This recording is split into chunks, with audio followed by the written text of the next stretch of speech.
does appear that way. Whoa, we did it. You know what? We need to have some feedback. We need some feedback from people. Can you hear us? Okay. All right. Unique. I'm gonna check. New York. You gonna check it right here? Popsicle. Unicycle. What was the one? I can't remember what he said. Ice. Oh, that's right. Oh, now it says live 4 seconds. Did it just start over again? Is this thing on? All right. We're going to roll. We're going to roll with this because this will be, you can rewatch this. And so Jonathan has left us. I think he's pretty frustrated. So, hey, we're doing our second live Born Again podcast. We've got our great friend, coffee member right here, Ryan Patrick, has joined us on the show today. So excited to have Ryan here. You're a lawyer at DHHS, right? That's right. As we speak. Yep. Oh, maybe we should ask like what we should and shouldn't talk about, because maybe there's some things. Anything I say is said in my personal capacity and not as a representative of my employment, and not as a representative of the state of Nebraska or any of its government entities. Yeah. Fair enough, my friend. Well, we're sorry we're starting so late. It's 8:00. We missed our 7:30 window. I know some of you probably tuned us out. We had some technical difficulties. Jonathan could not figure it out. So, whoa, hey, look at that. So we're hiring a new Jonathan, in case if you know anybody out there. Anyway, we're excited to have Ryan here. We're going to get into his story. Yeah, you going to come join us, Jonathan? And all right, buddy. Visuals. All right. Well, now it's stunning. Look at that. It is stunning. It is beautiful. Smoking, it's beautiful. Ryan. All right. Smoking. Thanks. Okay. So welcome to the show, Ryan. Why don't you give us a little bit of a background of where you came from, where you grew up, just kind of get into your story a little bit, and then we'll ask some questions. Does that sound good? Sure. I don't know how much detail you want. So I actually grew up 30 seconds. So as much as you can fit in that. This is all. I'm done. That's all anybody wanted to hear. Yeah. So the viewers are done. I grew up in Wichita, Kansas, and I was there until I was about 13 or 14. I can never remember. And because I know where this interview is going to go, I always tell everybody we grew up Quaker. We went to the Friends Church, which, like, at the time, I just thought that's what everything was.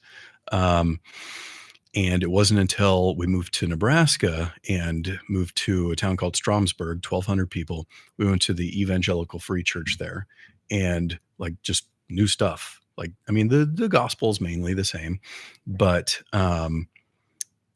as Quakers, you don't baptize. They don't do communion. And so when I saw those things, it didn't make any sense to me. I was utterly confused by it. But anyway, that's the Quaker thing always throws people off. Most people, when they think of the Quakers, it's the guy with the belt buckle and selling oatmeal. It's great oatmeal. It's not how I dressed, and most of them did not. But some of them. I imagine so. Oh, funny. Yeah. So our Quakers are Christian, though, right? Yes. Okay. But it's it's been so long since I've read any of the history. But basically, they had. It's about as far from Catholic as you can get. There were no official leaders. Everybody was assumed to have the gifts of the Holy Spirit, and that if you felt a calling to get up and preach any Sunday, you could.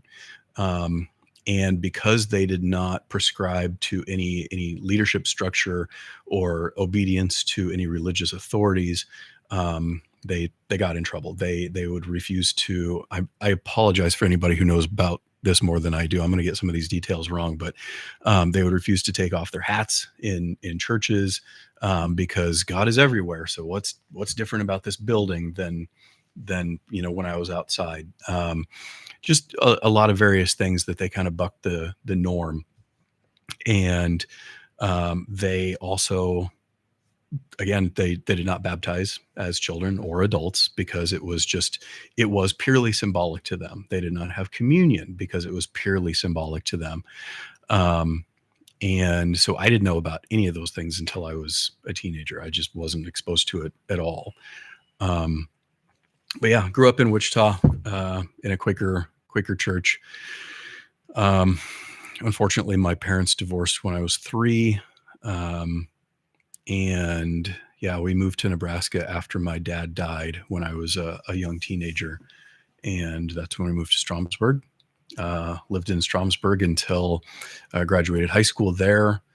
Went to Doane for 1 year. And then after that, just various things happened in my life. But my mom died shortly thereafter.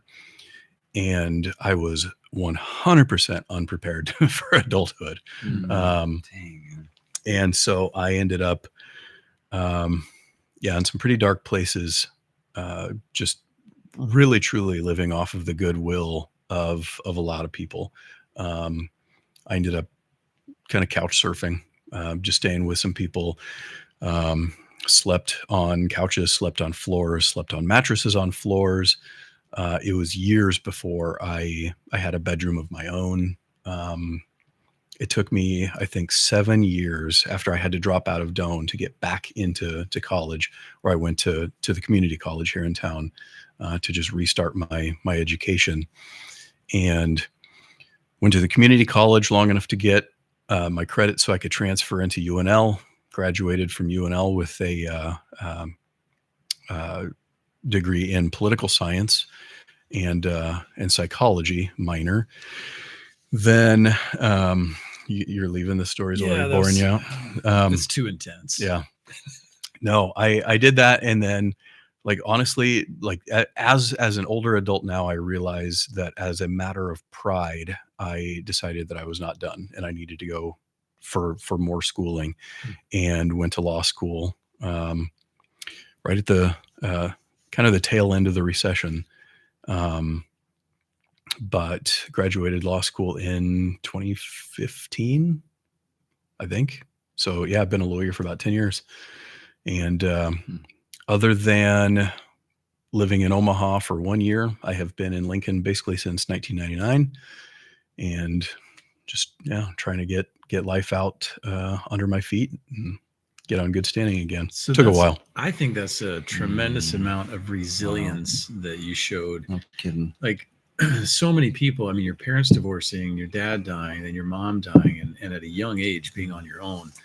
A lot of people don't come out of it the way you did, which, sure, you're a white collar professional worker.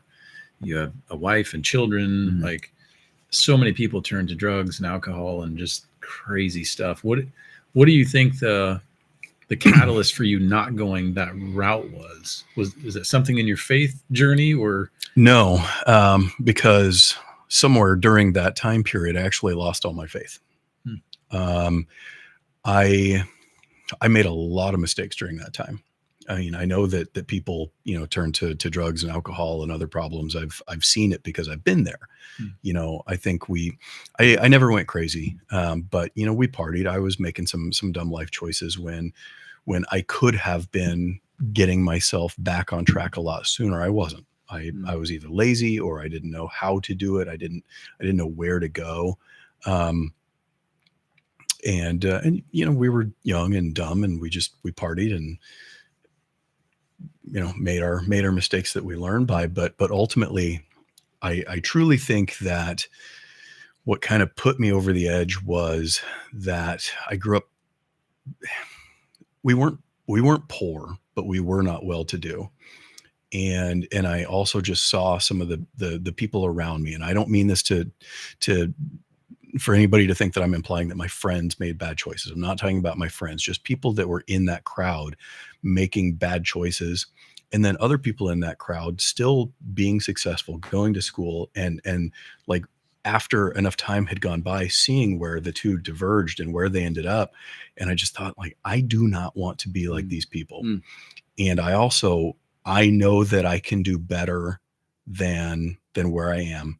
And I can make life better. I want to do better than where I came from. And I don't mean that to disparage my parents either. Sure. I think that I can live a better lifestyle, a better way than the way I grew up.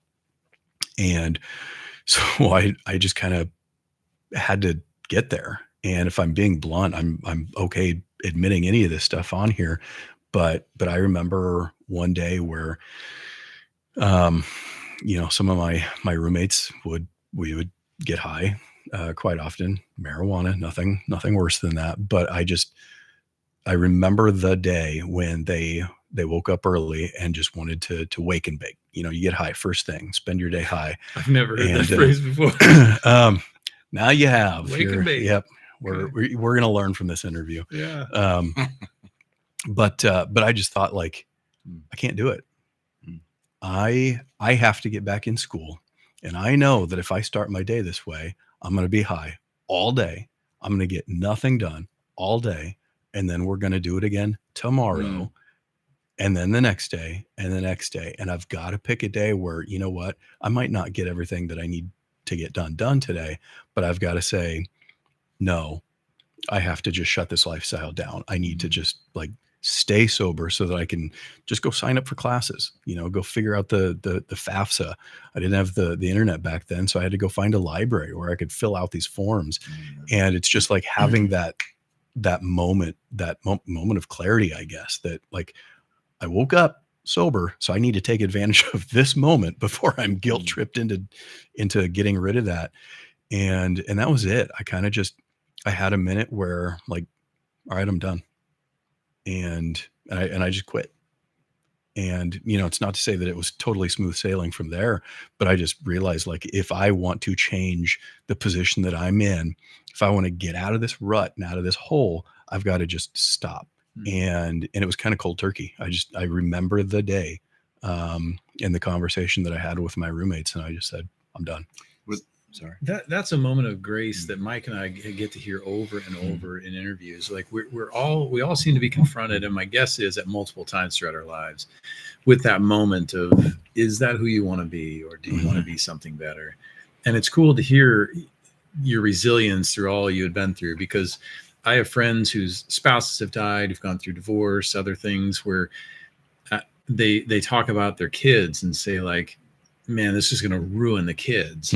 And I hear your story and I'm like, well, if something was going to ruin a kid and get him to turn out as a failure, objectively, a drug addict, whatever, who can't hold down a job, that kind of thing, your story would have done it. But there were those probably other moments too, but that was the one that you can point back to and say, that's when I made a conscious decision to do something about it. Yep. But there were just a lot of moments placed in my life where just the right thing happened at the right time. I was in dead end jobs, and, a friend told me to interview at his place of employment and got me a job. Probably shouldn't have got it, just based on my background. And I didn't have nice enough clothes to even interview at the time. I'm sure he went to bat for me, but it was getting that job and the people that I worked with there that were such good influences on me that I didn't otherwise have in my life, that these were professional people that were all trying to make something of themselves, and just being around them, seeing what they were doing for themselves, and then relying on their help to kind of get myself situated. That was another one of those situations that, like, just having that in front of me, and I will always remember those people and the influence that they had on me to turn everything around. That, it is, I suppose you could do it by yourself, but so much of our lives is always about this thing happening at the right time, this person being there at the right time. And whether you want to ascribe that to, to fate or your faith, or just, dumb luck of the universe, I think that happens, and it definitely happened to me. Did you find, like, if you had these roommates and you just quit cold turkey, were they pulling you back in? Did anybody else find what you were doing as kind of like a light out, and they would follow that? Or in that situation, no. I think everybody just kind of went their own way and went their own, followed their own path, and nobody pressured me. Everybody was eventually accepting of it. It's just that I was the one roommate who didn't do that, and it kind of set me aside for a little bit. But there were no hard feelings or anything. It's just that, like, this is what I have to do. Yeah. So you went to school, and then you decided to become you went to law school. Mhm. What was the thrust for that? Like why law school? So when I got back in school, or maybe even before I was back in school, one of my roommates who helped to get me on kind of a good path was in law school himself at the time. Okay. And as a good influence, bad influence, he and I would stay up late every night debating philosophy and religion. He actually had become an atheist during seminary. And at the time I was still a Christian, and we would argue about stuff, and I'd really think I had some great retort, and he would just shoot it down because he'd studied philosophy and theology and religion. And it frustrated me so bad. But we would have these arguments, fun arguments, debates, almost every night. But then he would talk to me about law school and like, oh, you can do this. You weren't so bad at that, and maybe this is what you should do. And again, there's that like pride aspect of trying to get back on my feet, where once I actually get my degree, maybe this isn't enough. Maybe I should do something else. And I don't know. Maybe should I be a teacher? Should I be a doctor? I don't know. I don't even know yet. What should I do? And it was just that once I got to that point, I'm like, well, I should go to law school. That's amazing, because I think there's a lot of people that just think that that's such a far off dream, that if they wanted to do that, to get to that point is pretty hard. But you came from not having much parent support because they passed away, and so you don't have that helping you. You're relying on you're around friends that aren't very uplifting, and so you're able to like find a way. And now you have been doing it for 10 years, and it's like you did it. So good for you. That's really awesome. Thank you. Yeah. I won't say it was easy. I barely passed my first year of law school by the skin of my teeth, but they let me back in, and here I am. And at UNL, right? Is that where you went to law school? Yep. Okay. Wow. So what kind of law do you practice right now? I mean, I know you work at DHHS. But... Yep. So for the first 3 years, I did family law, actually. And so that was helping with divorce, custody, some adoptions. I did some juvenile court work and some court appointed stuff. And so just, seeing kind of people at their worst. And I felt like that would be a good way for me to help people. I've seen it. I've been there. I've done that. I can just guide people through this horrible situation that, they're in the worst place that they've ever been in their life. Let me help you legally, but also there's a little bit of a personal counselor as well as a legal counselor in that position. And and I enjoyed it for a while, but eventually you do see people at their worst, but also you see people wanting to hurt each other. You see people using their kids to hurt each other. And being in the middle of that, sometimes I felt a little like it was trying to draw me back out. Like, I don't feel so good about doing this.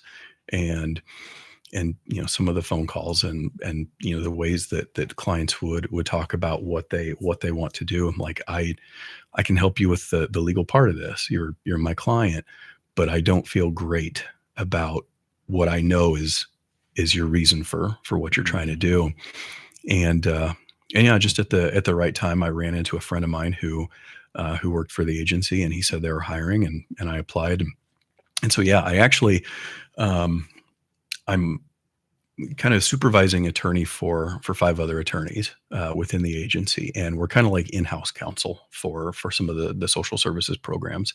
So it's government law, and yeah, not glitzy, not glamorous, but it needs to be done, and I think we do a pretty good job. Have you ever thought about running for politics at all? I have a long time ago. You're a big pro-life guy. I mean, you guys, you and your wife. It's seen you down there at the walk. And yeah, I don't know that I have it in me.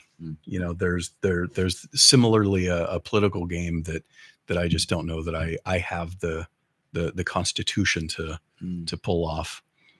Yeah, fair enough. Yeah. So yes, I have. Yeah. And actually and you know, my undergrad degree is in political science. So obviously I'm interested in politics. And I think that's actually what pulls a lot of people into the law is that connectivity between politics and the law. And yeah, I thought I had some kind of political aspirations when I went to law school, but then you get there and sometimes you see how the sausage is made and like, I'm going to try something different. That's been said before on this show. Yes, Yeah. it has. Because, We'll actually be interviewing a politician in the very near future here on the podcast. You might have some interest in, so keep your eyes peeled for that. But I would like to get into post graduation and law and family. But if you don't mind, kind of peeling back the curtain a little bit on you. Probably don't remember losing your dad, but you probably do remember losing your mom. How old were you when that happened? I can never remember. I get this wrong all the time. I know I was 13 when I lost my dad, and you know, you have memories, but when you're 45, they start to get a little fuzzy of things that long ago. I do remember it, but yeah, I want to say 19 when my mom died. And so I was here in Lincoln. And she had leukemia, and so I just kind of dropped out of doing everything I was doing. And yeah, she effectively beat the leukemia and got a cold. I don't know, you know, just a bug. When you have no immune system from that treatment, she got a bug of whatever, ended up in a coma. And I remember we went to go see her in a coma. That I think it was Christmas, because we spent that Christmas in the hospital. And I remember as I was the last one to walk out of the room, and I just had this feeling like this is it. And I just want to take, you know, a minute to sit and take it all in. And yeah, we went home, and it was either that night or the next when my stepdad, I remember, just walked in the house and said, "She's gone," and just kind of kept walking. Oh my gosh. I'm sorry, man. So That's hard. So yeah, I mean, that kind of takes it out of you. And when you're already not in a great place, you don't have a whole lot of anchors in your life. You know, I don't even remember where I was living at the time. I don't remember what all was going on. But yeah. Well, I think the brain has a good way of kind of blocking some of that out to protect from the trauma of it. I mean, especially to have your stepdad walk through and just nonchalantly mention she's gone. Yeah, and I don't mean that he said it dismissively or anything like that, but I think that was he did not have the capacity to sit down with me and like talk about what happened. It was like he had driven back from Omaha, he had come home, and you know, I think he needed to go hide somewhere and process. And but at the same time, he can't just walk past me and not tell me. So I think that's all he had the ability to muster at that moment. And you know, we talked the next day, but I think just men handle their grief a little differently, and I think that was all he had the capacity for. That his wife just died. You know, he drove home in silence from Omaha, and as soon as he walked in the door, there's my stepson sitting on the couch. She's gone. I don't blame him. Yeah, sure. And so you were an only child, is that right? No, I have a younger sister. Oh, okay. How much younger? She's a little over 2 years younger than I am. Oh, okay. And actually, I have 3 other half brothers. I found out, the story gets wild sometimes. On the way to my dad's funeral, my mom turned around in the car and said something like, "By the way, when we get there, you're going to meet somebody, and that's your brother." And so I had known since I was little. I had a half brother who was quite a bit older than I was, but I didn't know that my dad had 2 other sons. Wow. From another woman. And one of those sons came to the funeral, and that's where I met him for the first time. Wow. And it's just wild that, like, I actually met his brother 2 years ago for the very first time. They live in Missouri, great guys, but it's one of those things that my dad was married like 5 times. I didn't know any of that. Really? When I went to visit my oldest half brother when I was 25, I think that was the first time in our lives we had really had like an adult conversation, and he told me about all these other situations, and told me so many things about my dad that you don't know when you're 13. Your dad is like the strongest and most amazing guy on the planet, and I'm like, nope, my dad had made a whole lot of mistakes. Is the Quaker? I mean, I just don't know much about the Quaker religion, but is it like Mormonism? You could marry multiple wives, correct? No, it's not like polygamy. Polygamy. No, it's Okay. just that he got married and divorced and married and divorced, and yeah. Okay. Yeah.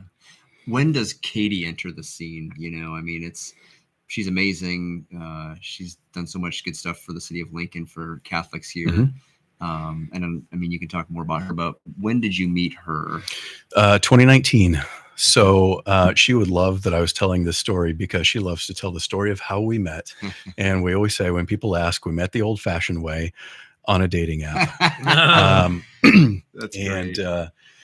Yeah, and cue the eHarmony ad right here. Yeah, sponsored yeah. by Catholic eHarmony. this one's sponsored by Bumble. And so if I can back up a little ways, I mentioned earlier I had lost my faith for a long time, and I think I became a Catholic convert in 2016.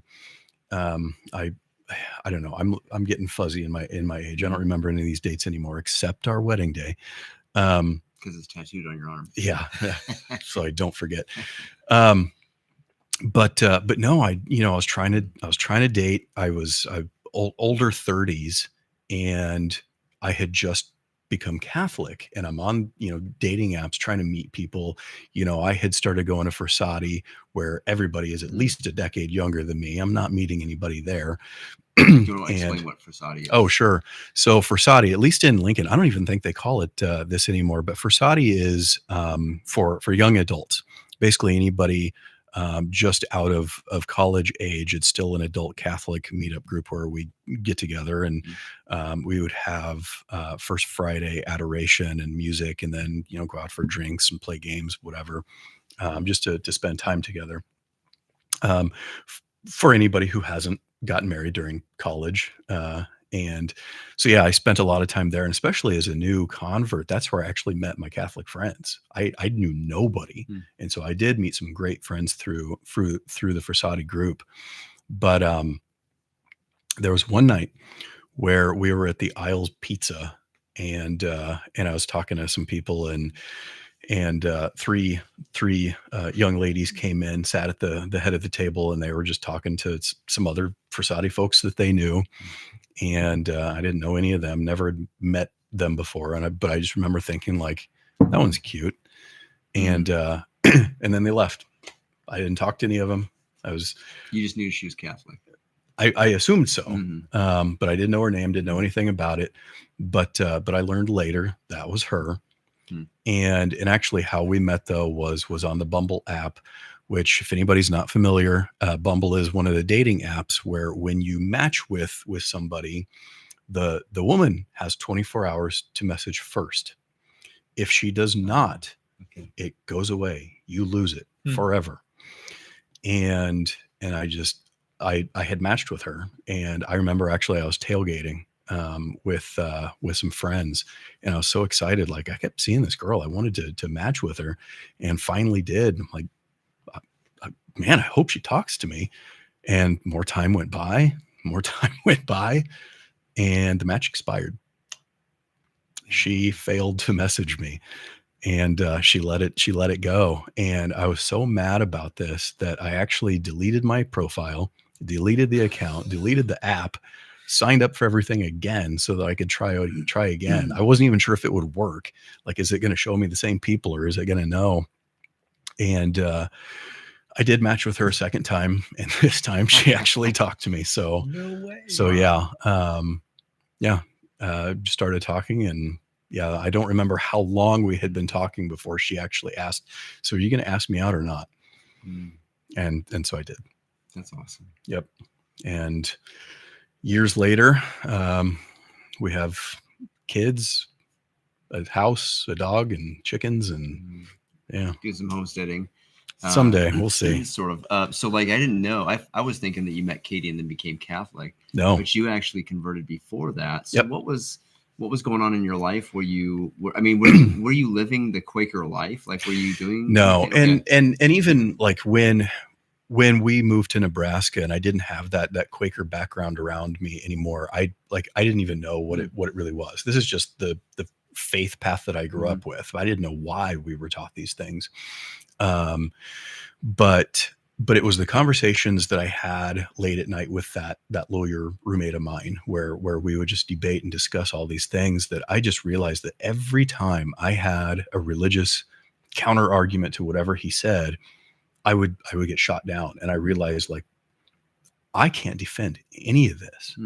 Maybe this just isn't true. And, I read so much philosophy. I read so much theology. I was just like pouring myself into it, trying to learn what I could.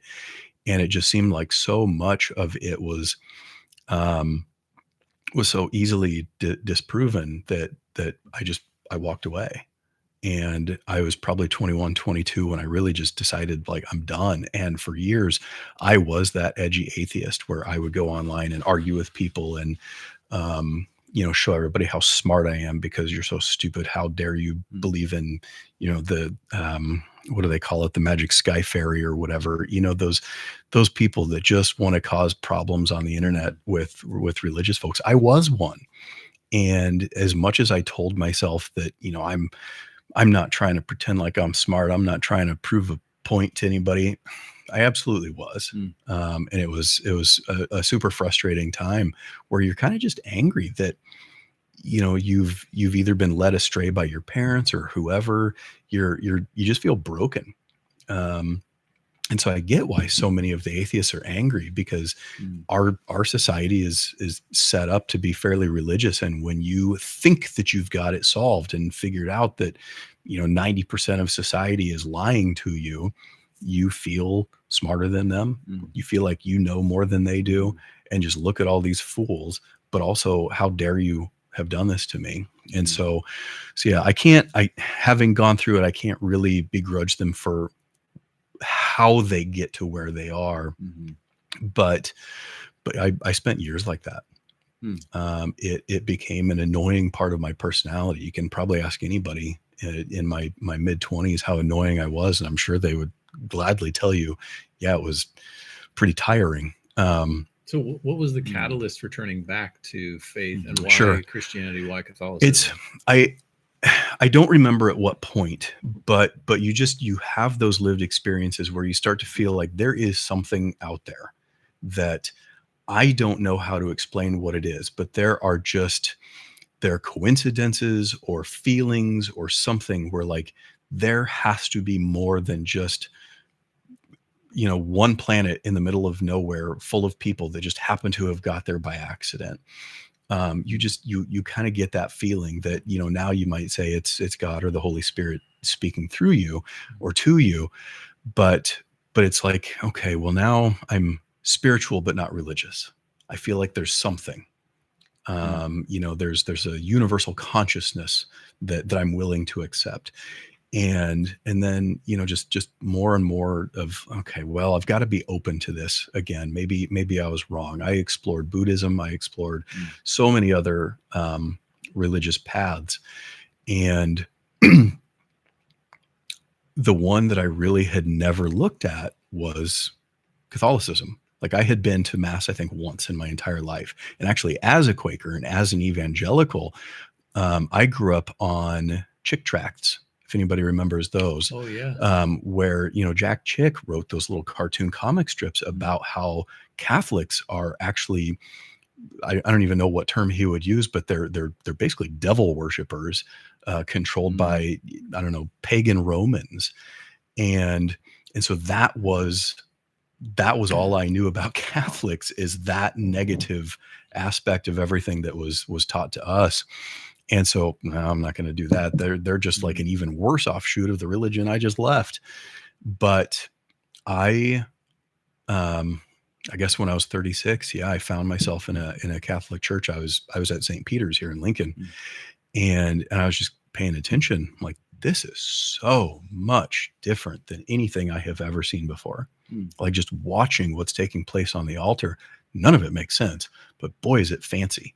And especially coming from Quaker church, where it's really just a guy giving a good speech once a week, and then we sing some songs. Like, they're doing something, even if I don't know what it means, even if it ultimately is not real.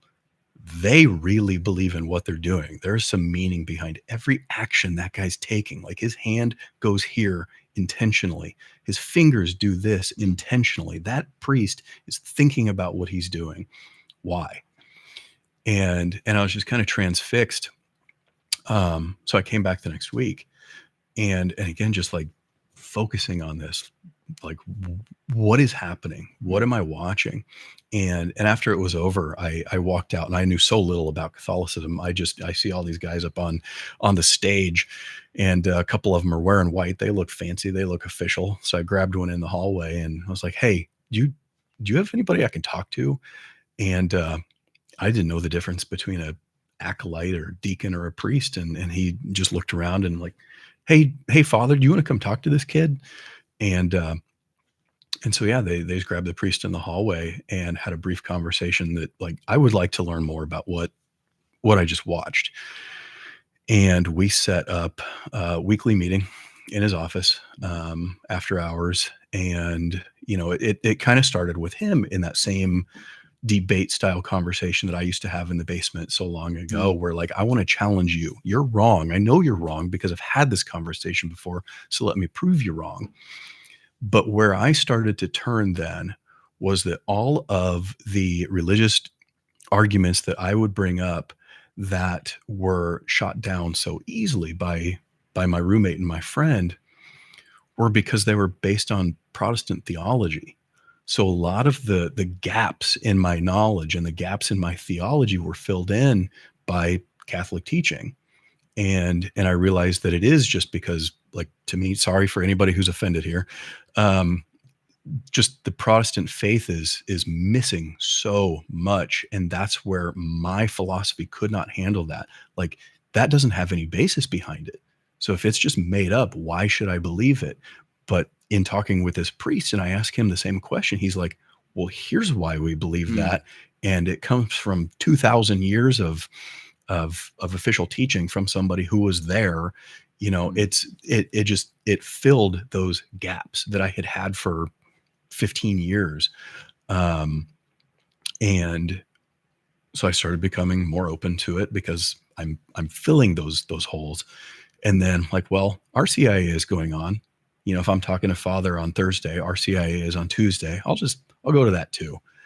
And so, I was at St. Peter's twice a week, and then I would go to mass, and then I would spend my other time. I would just sit in the pews praying for the first time in, I don't even know how long, like, kind of, God, what is happening to me? Like, are you even real? If you are, what is happening to me? And it was really a hard conversation with myself.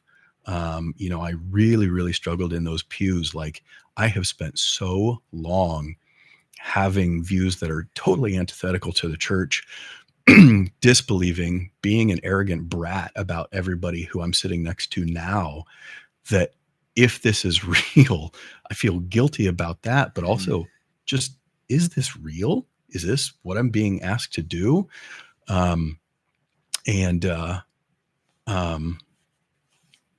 I kept doing that. I went to RCIA.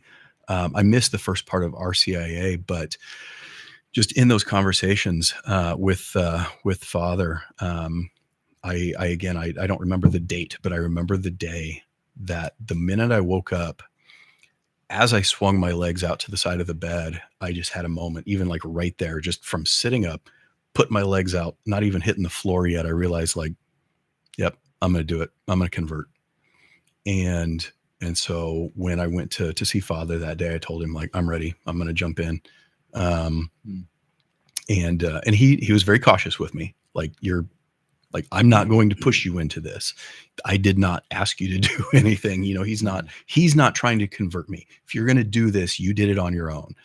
And I will support you if that's what you're going to do. But, which I think is a great way to handle that situation, because clearly he's kind of seen me, do almost a 180 very, very quickly. But,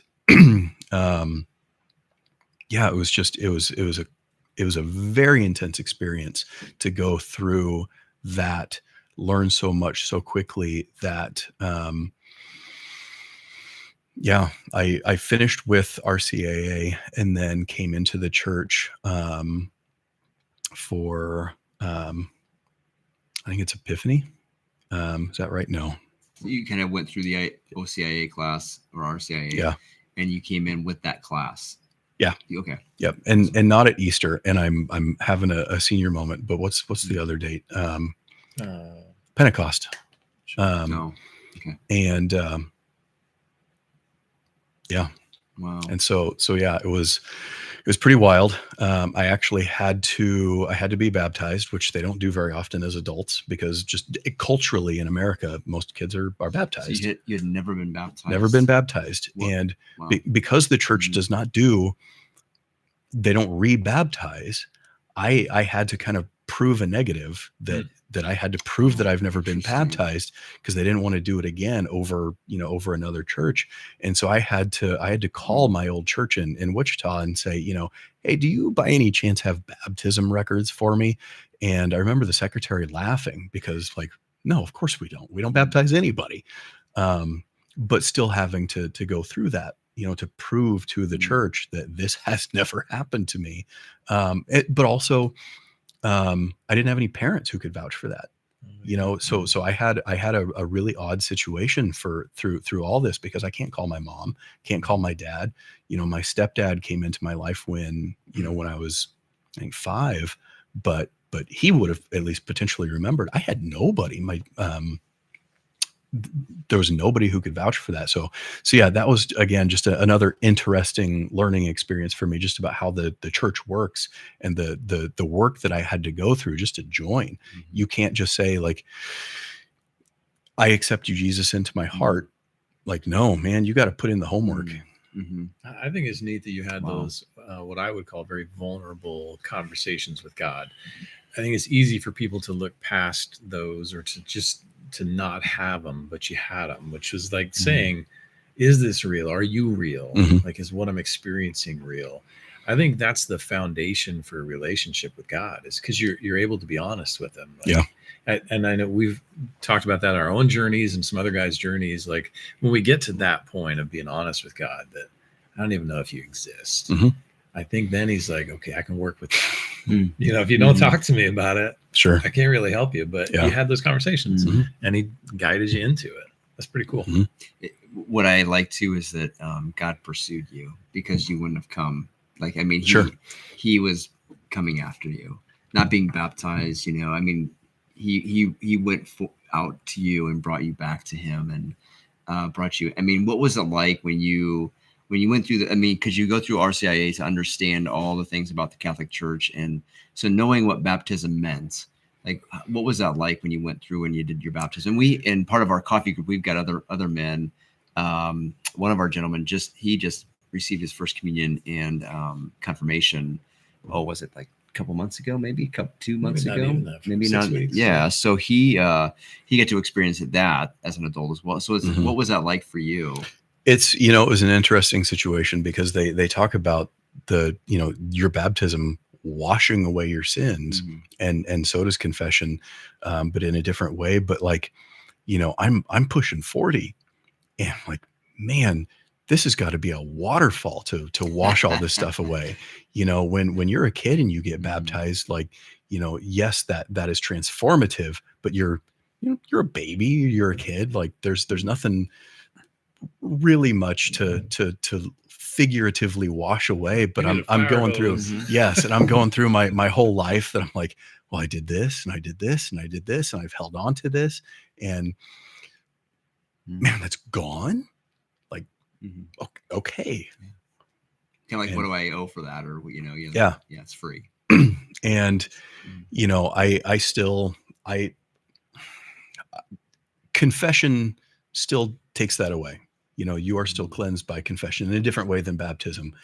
But even that, I go to confession. I try to go fairly frequently, and sometimes it's, less than others, but you still want to make sure that you do it. But I'm like, man, the first time I went to confession, I sat in there. I'm like, Father, I don't even know how to start. Like, you want a checklist of all 10 commandments? Because I've basically done everything but murder somebody. Like, what do you want me to say? And he's like, well, that was actually pretty good. And like, there's no way I can recount, almost 40 years of stupidity for this first confession. Like, how much time you got. And, I just thought that was cool, because I had no idea what to expect from confession either. And almost how funny the priest was to just say, like, well, that was pretty good. Like, you said it. How can you possibly list number and type for that many decades of life? But, when you just come to him and say, I have screwed up so many times that it is literally uncountable. Okay. Well, that reminds me of like the good thief on the cross, right? Like all he said was just remember me. Like, you've done nothing wrong. Remember me. And that was it. He was in heaven that day. He didn't have to, he was sitting there hanging for his sins. Jesus clearly knew he had a story and a past, but none of that mattered. That's kind of what you received from the priest. That's cool. Who was the priest that went through the RCIA with you and helped bring you in? It's Father Gayhart. Oh, yeah. I love him. Yeah. Big dude. Yes. Okay. My wife will love to hear that too, because he's amazing. Amazing individual. Okay. Yeah, I agree. Yeah. It was a great conversation. I couldn't imagine those meetings with anybody else. So yeah, that was pretty formative as well. I'm a big fan of Father Gayhart. Okay. I can't imagine what that's like for a priest after mass, just to have an acolyte be like, hey, this guy, he's got some questions for you. I don't know if he was like, ooh, or like, oh yeah. And I appreciate how he wasn't trying to convert you. He was just laying out what the church believes and take it or leave it. Right. And, and I think it was just like, you have questions. It's my job to be a shepherd, even, necessarily somebody who isn't part of my flock. But come, we'll talk. That's it. That's all I ask of you. Yeah. You want to talk? Come to my office. Wow. No pressure. So, okay. So you convert, you meet Katie through being persistent. I'll say it that way. And how long do you guys date for, and how long have you been married now? Yeah, it was not very long. It was pretty quick. I think we knew pretty quickly. And she's going to kill me if I don't remember how long specifically it had been, but I proposed on Mother's Day, because we were having Mother's Day lunch or dinner or something. And I kept trying to push, like, we need to go to Omaha for something. I need to go shopping for something or other. We need to go to Omaha. And this whole time I had planned for us to stop at the Gretna Shrine, because that's where I wanted to do it. I was like, no, we got to get out. Like, we got to go before the stores close. Like, everybody stopped talking. And I couldn't tell anybody. Her parents knew that it was going to happen. But yeah, it was Mother's Day that I proposed. And then we got married in October of 2019. Okay. Yeah. And 4 kids, right? Yep. Yeah. Twins. Yeah. So we lost our first girl at about 8 months. Just pregnant or post delivery? Pregnant. Pregnant. Okay. Yeah. Wow. That everything was fine. Everything was going as well as it could. And then there was a day I remember being at work where Katie called me. And she just said, doctor can't find the heartbeat. Oh, man. And she went to the hospital. And so I just left work and we went there and we, to this day, we have no idea what happened. Everything was fine one day and the next it wasn't. And we lost, that was Imogen that we lost at 8 months. And so that's something that's pretty traumatic to go through early on. But I think it, something that you kind of trauma bond anytime you go through something like that, and it either breaks you or it makes you stronger. Jonathan and I have both had experiences with miscarriage, and we keep talking about doing a show where we talk about that, and there's a lot of guys that we've talked to that have had the same thing. So, but one thing that is really neat, especially I'm not sure if other people do it or not, but Jonathan and I and you, as Catholics, we've given a name to the baby, and because we believe, and there's a beautiful prayer by Mother Angelica that talks about this baby's now in heaven. She has your facial features, and now she intercedes, because we believe that people that have crossed over and are in friendship with God can intercede for us. And so you named her Imogen. Yep. And that's a beautiful name. How did you come up with that name? Oh gosh, I don't even remember how we came up with that. I was trying to find some Irish names. But yeah, we have our nightly prayers that we do, and at the end we usually close just Imogen Rose, pray for us. Wow. And it is fortunately unfortunate that we have that saint in heaven, to intercede on our behalf and wait for us. I wish it didn't have to happen that way, but it is still pretty incredible when you think about it. Yeah, I told Mike it was maybe 2 years ago. We lost our son, would have been 26 years ago, our first. And it was 2 years ago. The diocese has a mass for families who lost kids to miscarriage. And I was there with my, at the time, 20-year-old son. And I realized, like, he was sitting there next to me, and I'm like, oh man, like his older brother would have been sitting next to us, but I never got to know him, who he is. And I just wept at that mass. Like it was just very surreal being there with my one son, knowing that my other son is gone, but also understanding as a Christian, as a Catholic, that like one day I'll get to meet him, and he got to see me and his siblings, and the family grow and all that. So but it's tough. It's really tough to go through it. Because you say like it either can make you stronger or break you. And I remember feeling that brokenness of like, how do you come back from this? Right. But I did. Yeah. And I mean, at 8 months, that's like you're got the baby bed set up. You're kind of like planning everything, and this is your first one. Yeah. And the house was ready. We had everything. We had toys and a bed. We had the room painted and ready to go. And so, at that age, I mean, basically if she would have been born, but for this situation happening, we could have just had a healthy baby that was, premature. But that's the scary thing, is that she was basically ready to go. My last was born at 26 or 7 weeks. Like that's earlier than you lost your daughter. After you lost Imogen, how soon did your wife get pregnant again? Oh gosh, fast or? Yeah. And it definitely was faster than, if we would have had a baby to take care of. That's why I bring it up, because when we lost our baby and we had named her Anna, we were pregnant right away again. And so now we have a set of twins that probably would not have been here without Anna passing away. So I wonder with that situation, if the timing would have been, anyway,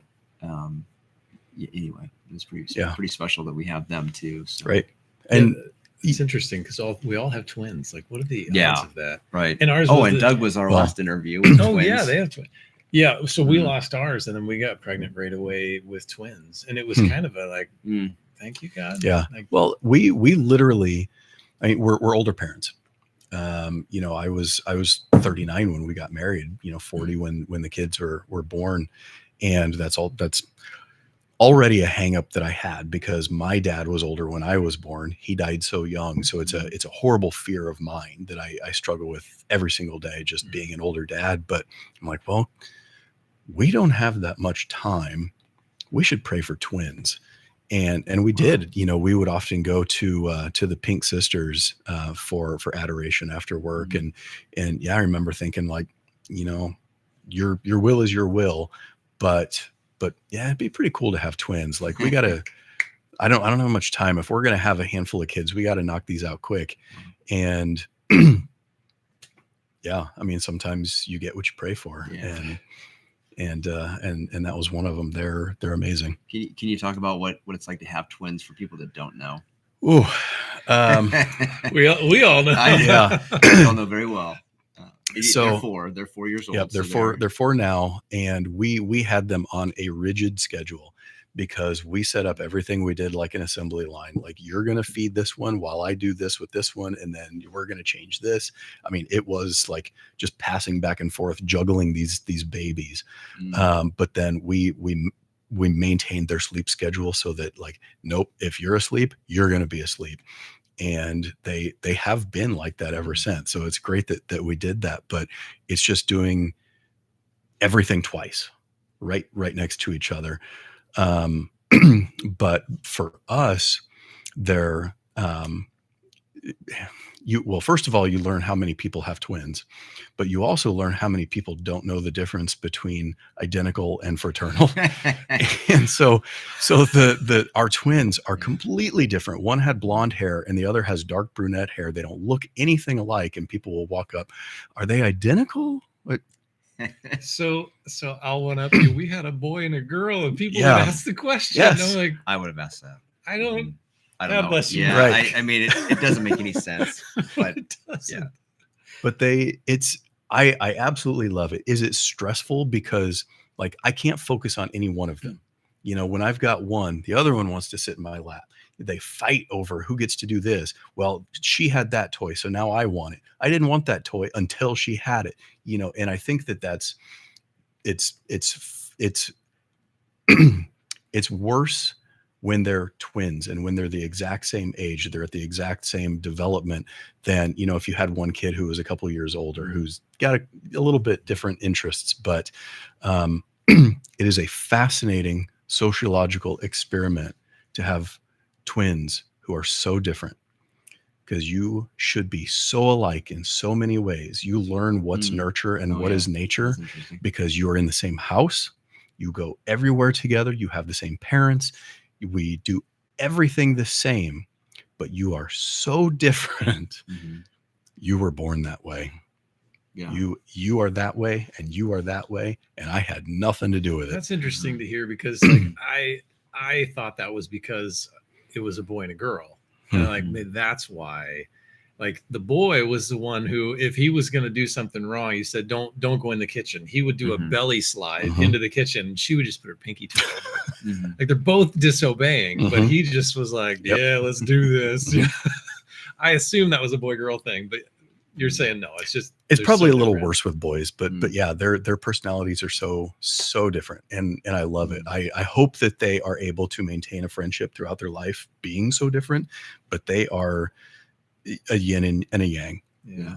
So I want to remind people. So we are open to taking questions. If you have any questions for Ryan, we've been talking about, he came from a Quaker religion before, and now as a lawyer. So yeah, if you have any questions or anything, go ahead and ask us. If you have any legal questions, you can get free counseling. Legal questions. So, but I wanted to, I mean, as we're talking about twins, one of the aspects of having twins, and if anybody else knows what that's like, you do not sleep, right? Like, there's no sleeping for those however many years. But so with why I asked that is, I know from knowing you in coffee group, you struggle to sleep because of anxiety and stress. So did you have that before you had twins?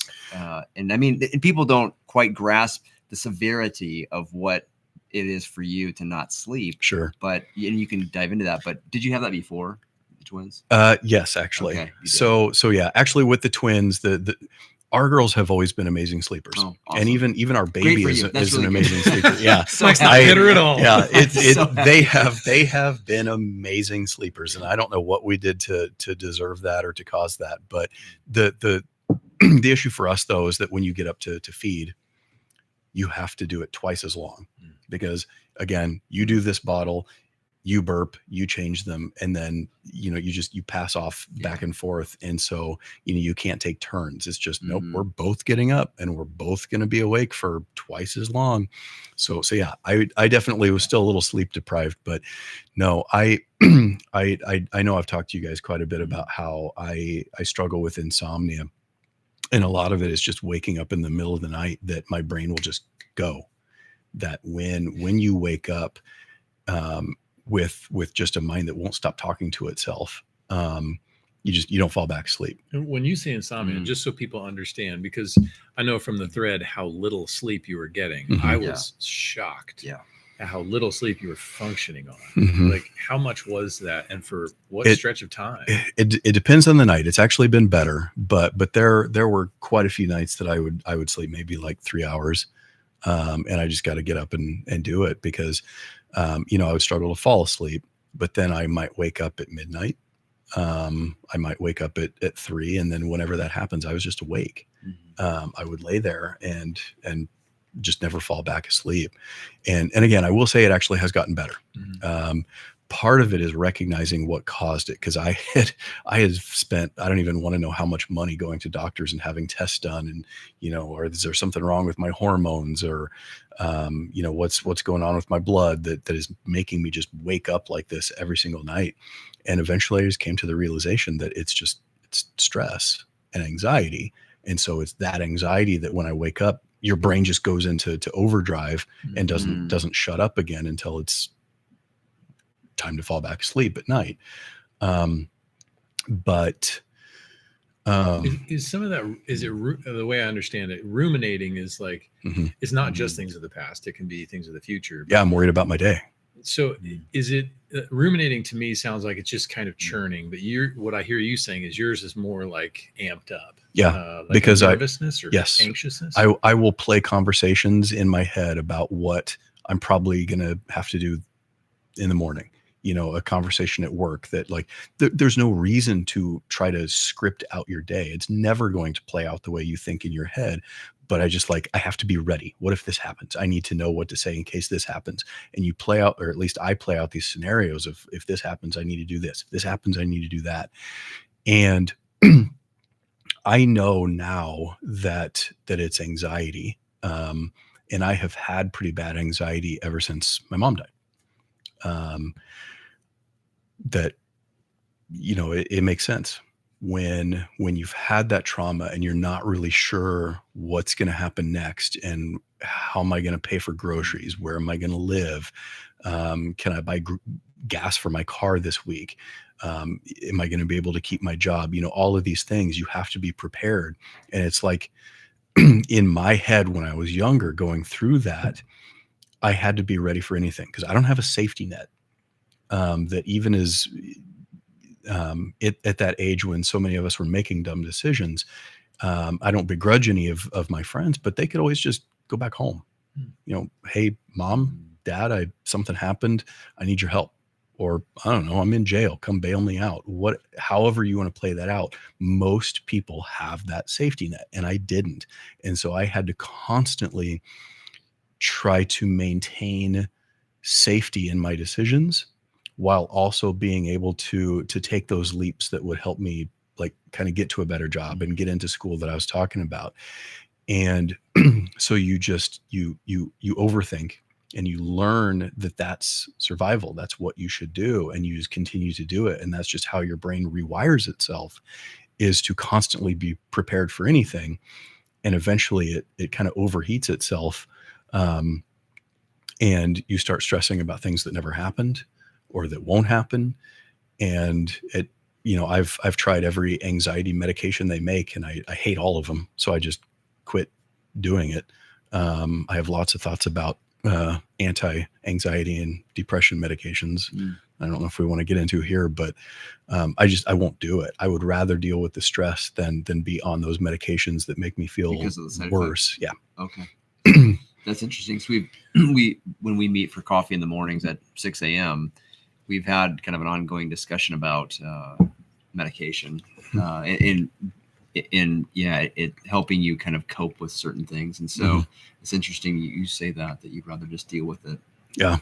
And I'll give Katie credit. One of the things that I learned to do to shut down the voices in my head that I've done ever since I was little is that I will fall asleep to talk radio.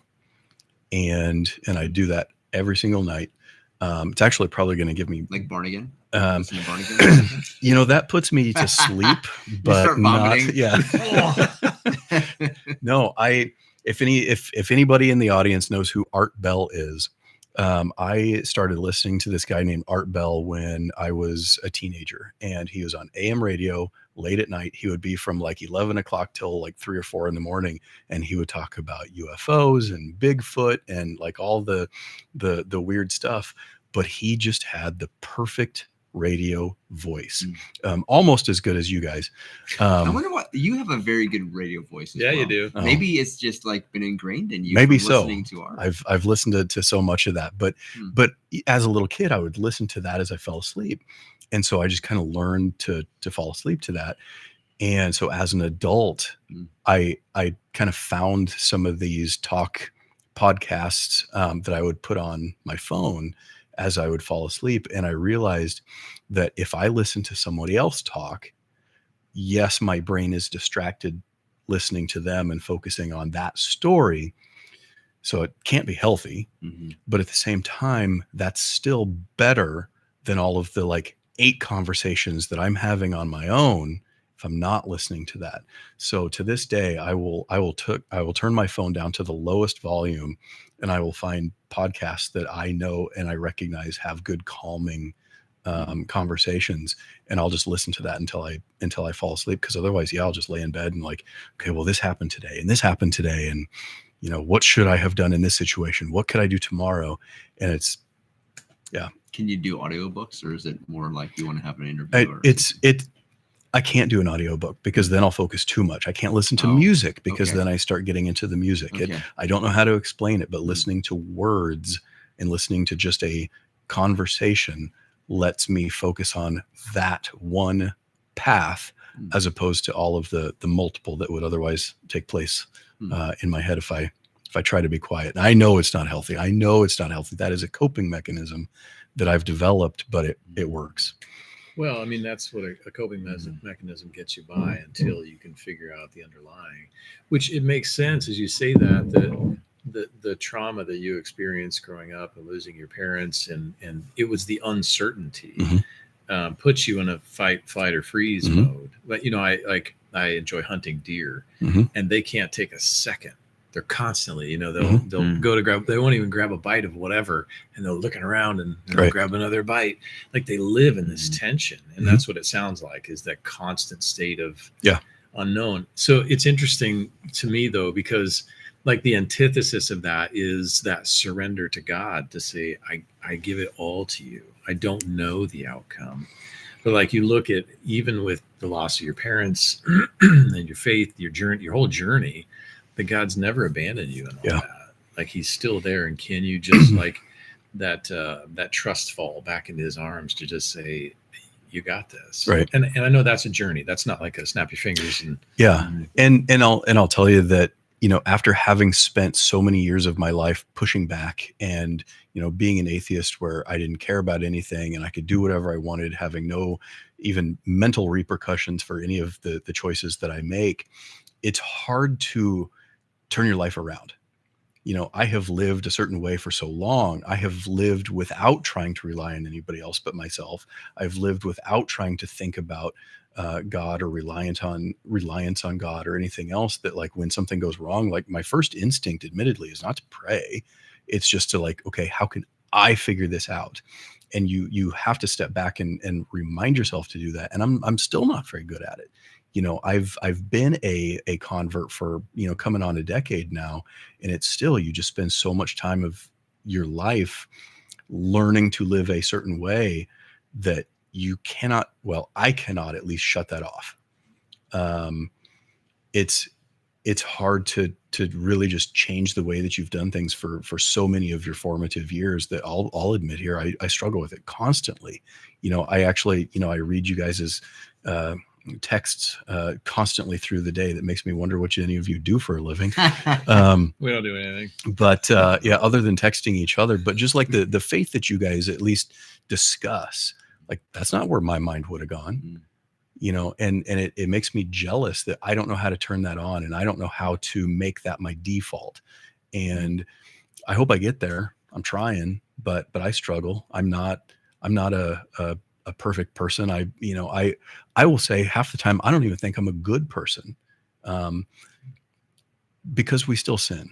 And I recognize how shocking you made a face. I recognize how shocking that probably sounds, but we are sinners, and there are things that I struggle with. There are things that I continue to struggle with even after converting, that like, it's just hard to stop being who you were for so long. But I think that's actually part of what makes it amazing, is that I know that I have these things that I feel about myself. When I tell myself I'm not a very good person, you know, God just says, well, okay, like what do you have anyway? You know, I can still go to confession. If I screw up and I fall down, I go to a priest and I can talk about it. Like, well, I did that thing again. Okay, well, you're working on it. Yeah, so that's the shock in my face, is because I look at you and I think, oh, he struggles with that? Because like I did. Like I had a priest challenge me to spend as much time as it took going in front of the Blessed Sacrament and just being accepted and loved exactly how I am. Warts, sins, everything. Just to sit in front of the Blessed Sacrament and know that he loves me. He could not love me more. Right. Whether it's the second before I committed even a mortal sin or the second after, there's no difference in how he loves me. Right. And I had to sit with that. I take for granted that, like, yeah, I guess other people struggle with it too, but like, it's a lot of work to get there, because I think we have such an image of ourselves that, like you said, you don't even see yourself as good. I'm like, what? Objectively, obviously you're good. But I know what that's like to feel like I'm not, because I had people in my court that were saying like, yeah, you're a good man, John. Yeah, you screwed up and done all kinds of stupid stuff, but you're a good man. And I was like, I don't believe it. I don't. And surely I don't think he believes that, you know, sitting in front of God. But I appreciate your vulnerability in it, because what we've never wanted to do is like bring people on and be like, see, we're all perfect Catholics that believe X, Y, you know, like, well, I mean, we're trying. But that doesn't mean we're nailing it. Right. But that's the church. Look at Peter, you know? Yeah. Yeah. So I appreciate your vulnerability. No, I still screw up, and I will. Like, I'm going to sit here today and I will tell you, I will do some stupid, horrible thing at some point, and it's going to be embarrassing, and maybe it'll be public. Maybe it'll be just me and the priest in confession, and, you know, God will see it. I don't want that to happen. I want that to never happen. But it's part of being human. But what I'm trying to teach myself is that even though that's how I view myself, that's probably the reality for everybody. It's just a matter of how you talk about yourself for that topic. You know, how willing are you to admit that we're all going to screw up and do stupid stuff? I've done some really stupid stuff. I'm gonna continue to do stupid stuff. I know some folks that are practically just, you know, living saints, and I'm like, I don't know how you do it, but it could not possibly have just been a switch. It took you a while to get there. It took you a lot of times falling down and getting back up. And I just think like there is. I don't mean this in a self-deprecating way, but there's nothing special about me. I'm not on this podcast because I'm special. I'm on this podcast because I'm the same as you and everybody watching and everybody listening, that we make mistakes. And the important thing is that we get back up and we just try a little harder next time. That's what we have to do.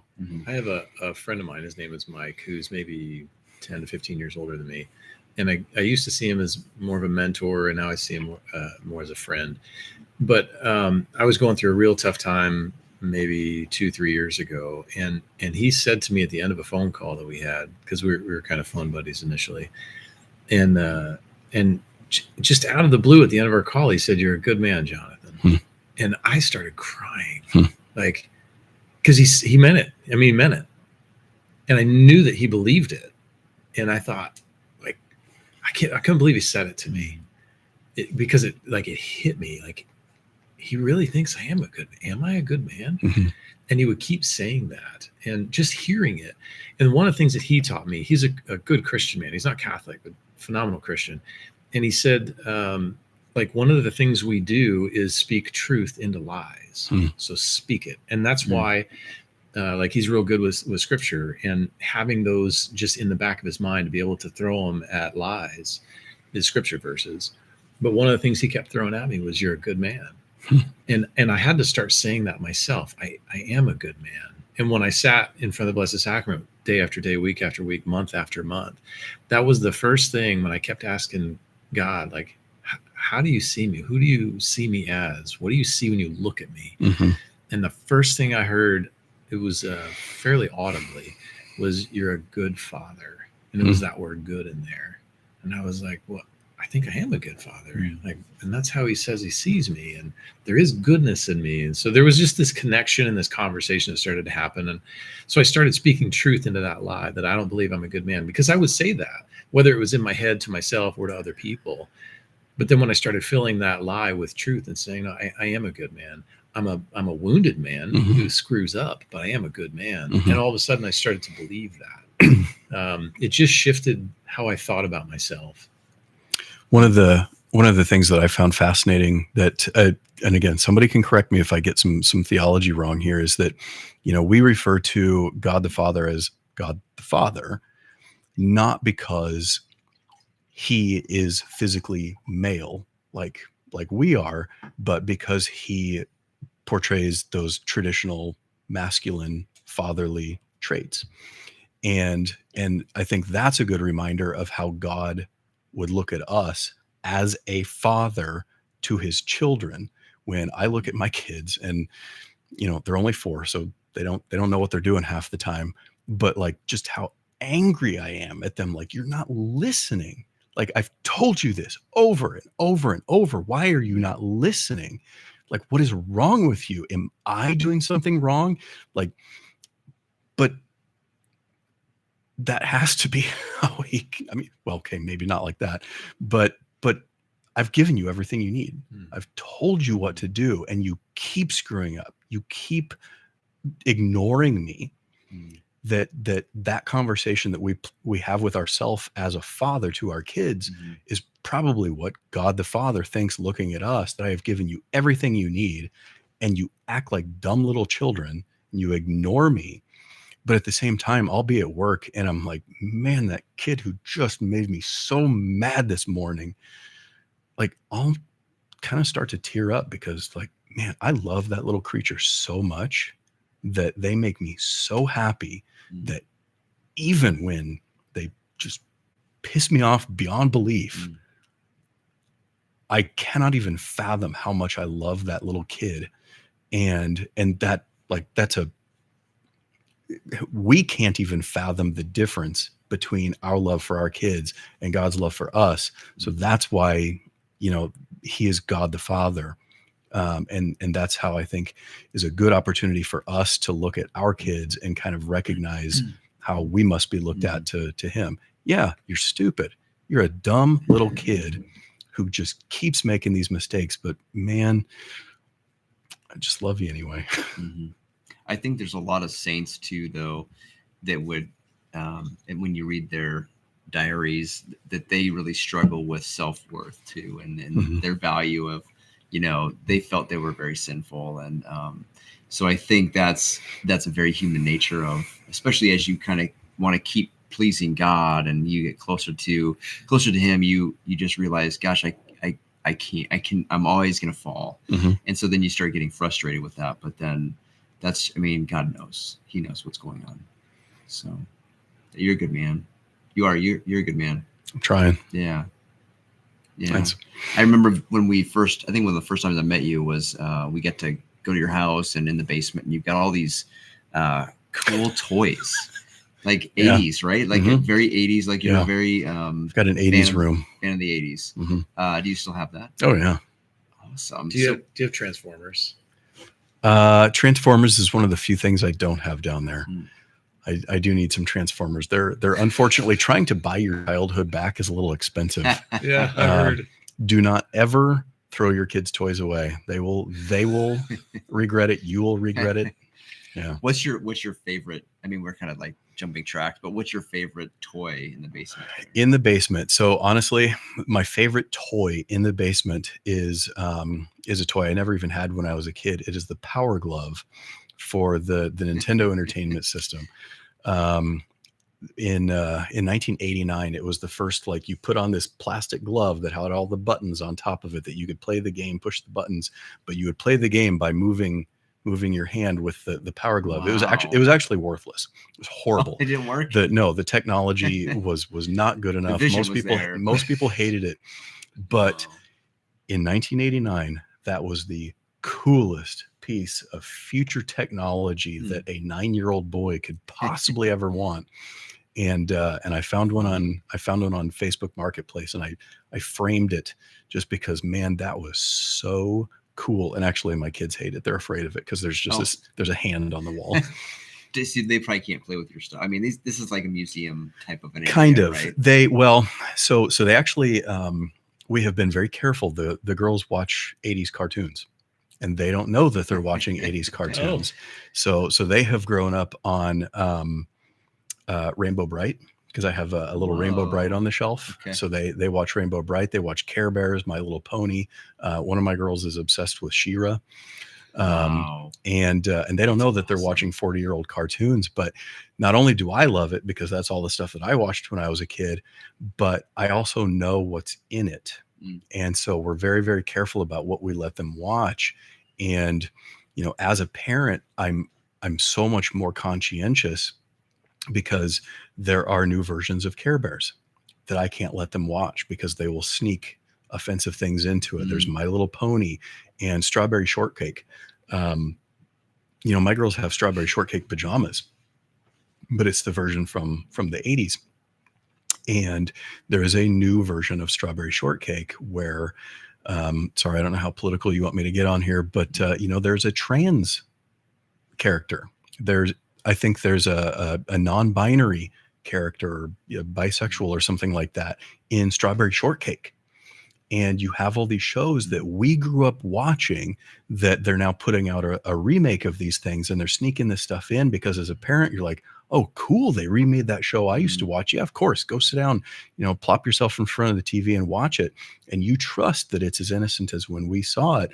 But no, they put these other things in there that are going to sneak in when you're not paying attention. And so we have to be very, very careful that if anybody else is watching the girls and they let them watch TV, like, no, you are going to watch the 1984 version of Care Bears, not the new one, because get the VHS player. Yeah. Yeah. And just being that cautious, though, that so much media will sneak that stuff in when you're not paying attention.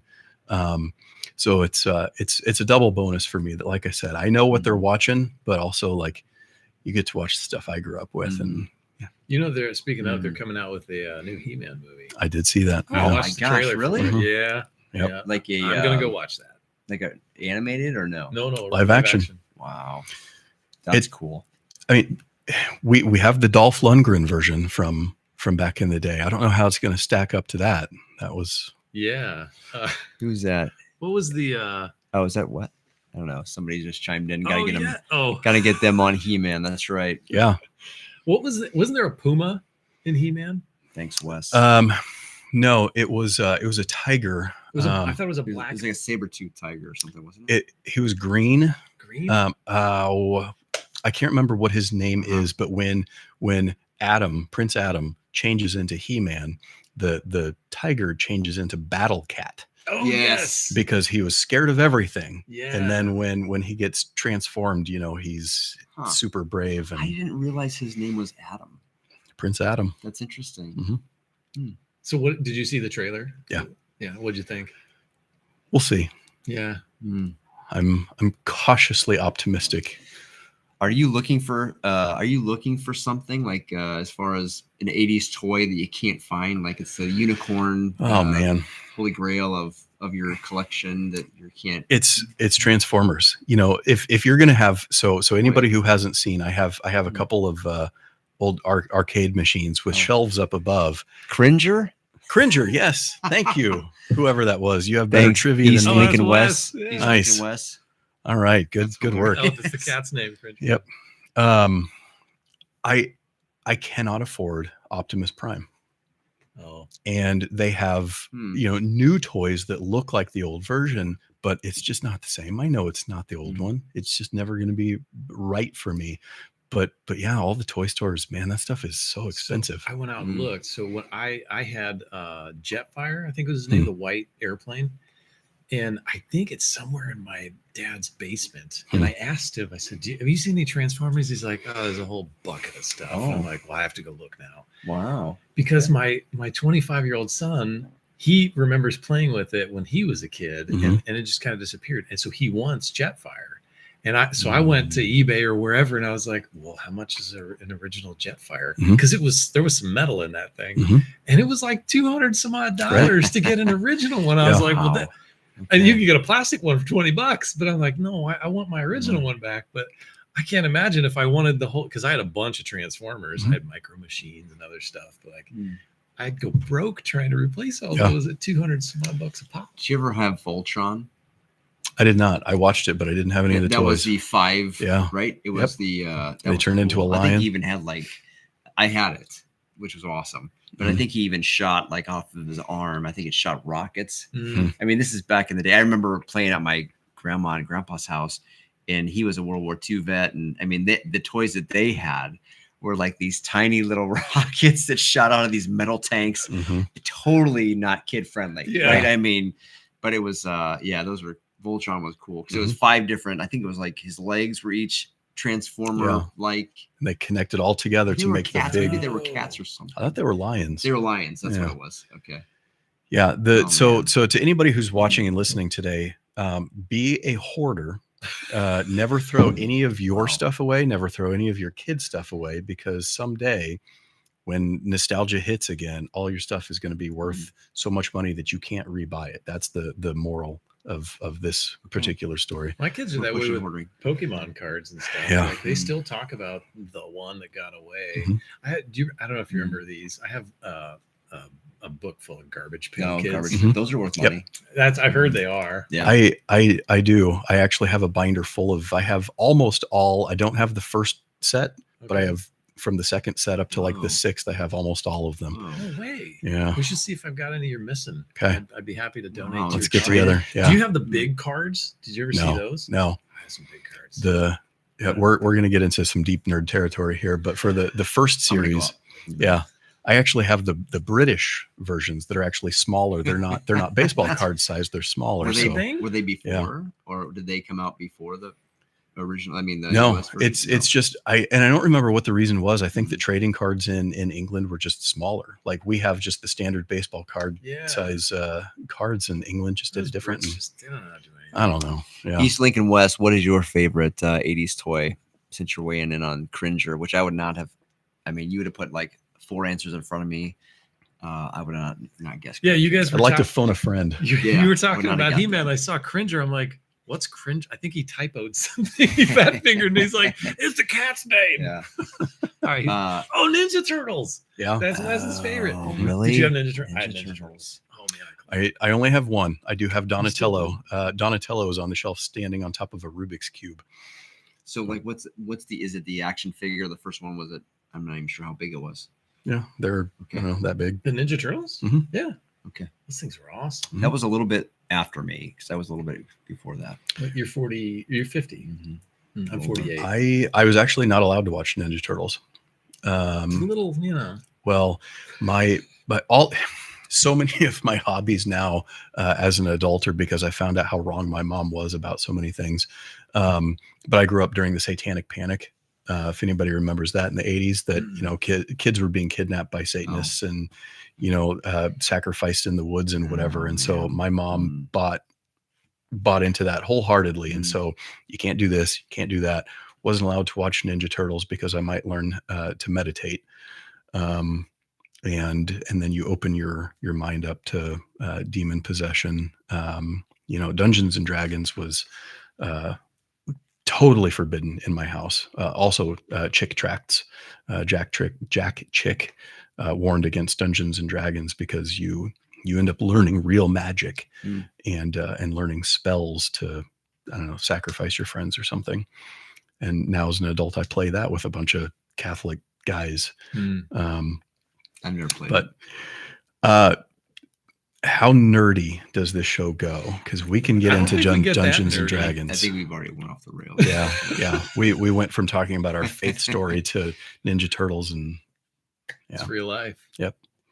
I mean, you can go dive into the Dungeons and Dragons if you want. I have a question about sugar. So we talked about your having issues sleeping and things like that. Has that gotten, I mean, you said it got better. Has it gotten better because you have limited sugar? We started limiting our sugar intake, some of us. And so has that been better? You know, that's probably a big cause of it, because Interesting. It's kind of like a chicken and the egg thing. Like, I would wake up tired because I hadn't slept. So I'd have my coffee in the morning, and then I'd have a soda in the afternoon because I'm so tired. But then, is that soda what's, making my sleep even worse at night? I don't know. But yeah, the gang started a sugar detox where, for the most part, with a few exceptions, I have just basically stopped drinking soda. It's something I normally do for Lent. But yeah, just peer pressure. I've shut down that soda for the most part. And yeah, I don't know if it has anything to do with it. I feel like I have been sleeping better. Okay. And I know it's so much healthier. There's so much sugar in soda, and I feel a little guilty because I know some folks are really detoxing from sugar, and no cookies, no bread, no none of that. But not this guy. No. I'm eating bread. Yeah. I've eaten some bread. I'm not no carbonate. Like, I would be a carnivore diet, I'm pretty sure.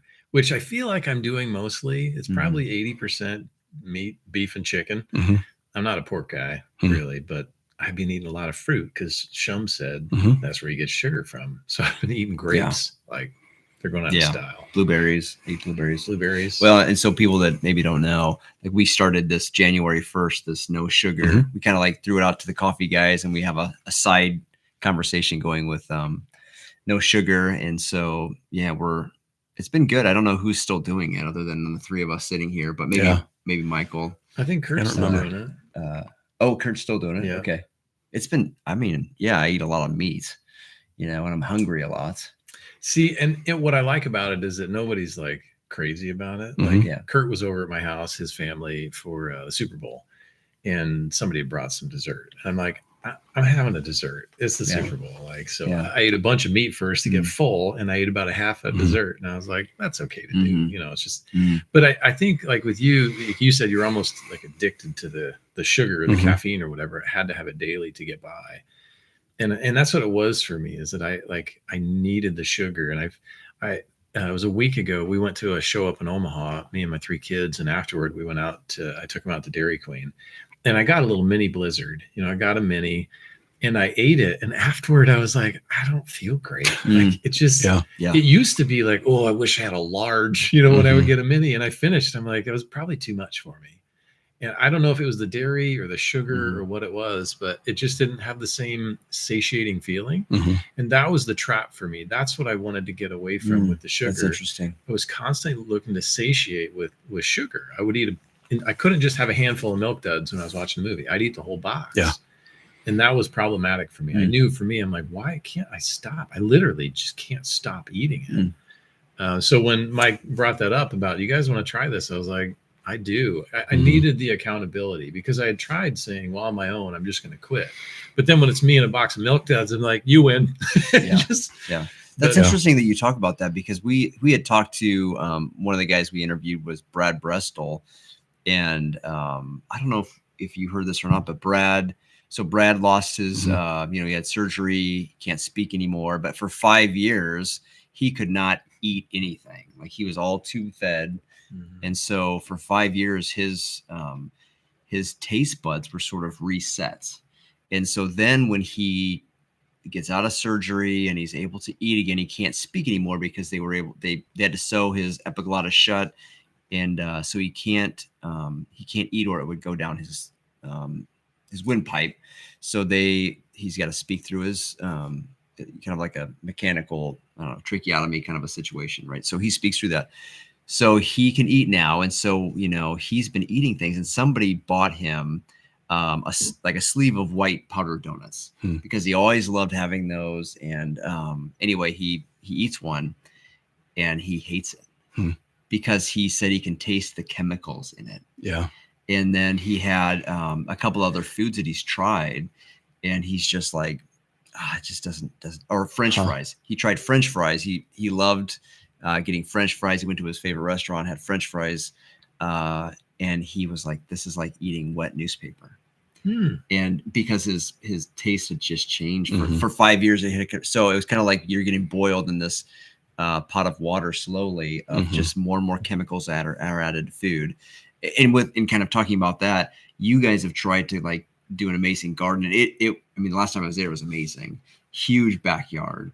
And so I'm sure you're trying to grow your own food. And are you still doing that? We will this year. We didn't last year. Okay. We actually we moved the chickens into the garden, hoping that they would stay in there, and they did not. So we're moving them back out so we can have a garden again this year. Okay, good. But yeah, we have been trying. Sugar for me has never really been that big a deal. Like I'll eat it. I'll eat candy. I'll eat cake if it's there, or ice cream or whatever. But it's never like, I know some people crave sugar. They crave sweets and desserts, and I've never been that person. For me, the soda is the biggest culprit, just because I like that caffeine and I like the bubbles. So getting rid of that is just huge in itself. Like, did I have Skittles today because there were some leftovers from the girls' Valentine's? Absolutely. I don't feel terrible about it because I just don't eat that much, other than just the fact that everything in an American diet is horrible anyway.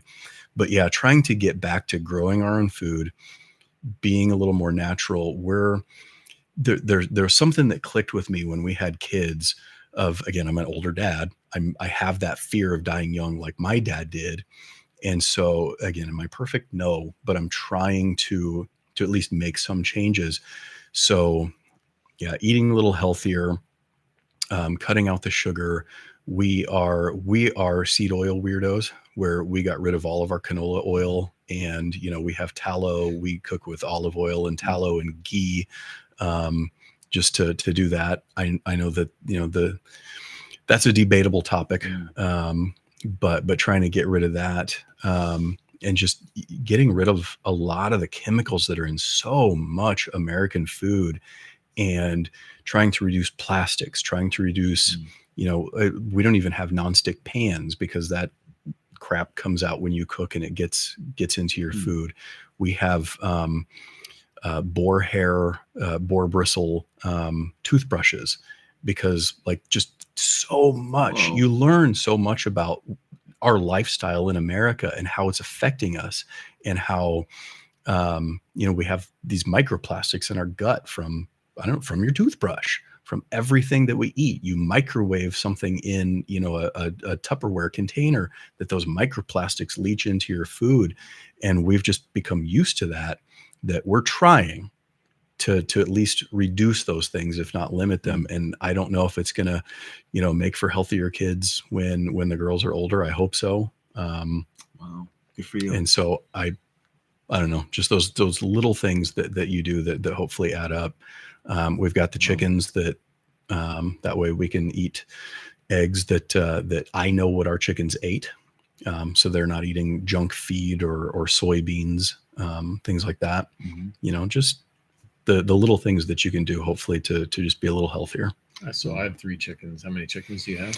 Well, as of yesterday, when a fox got to one of them, we also have 3 chickens. Okay.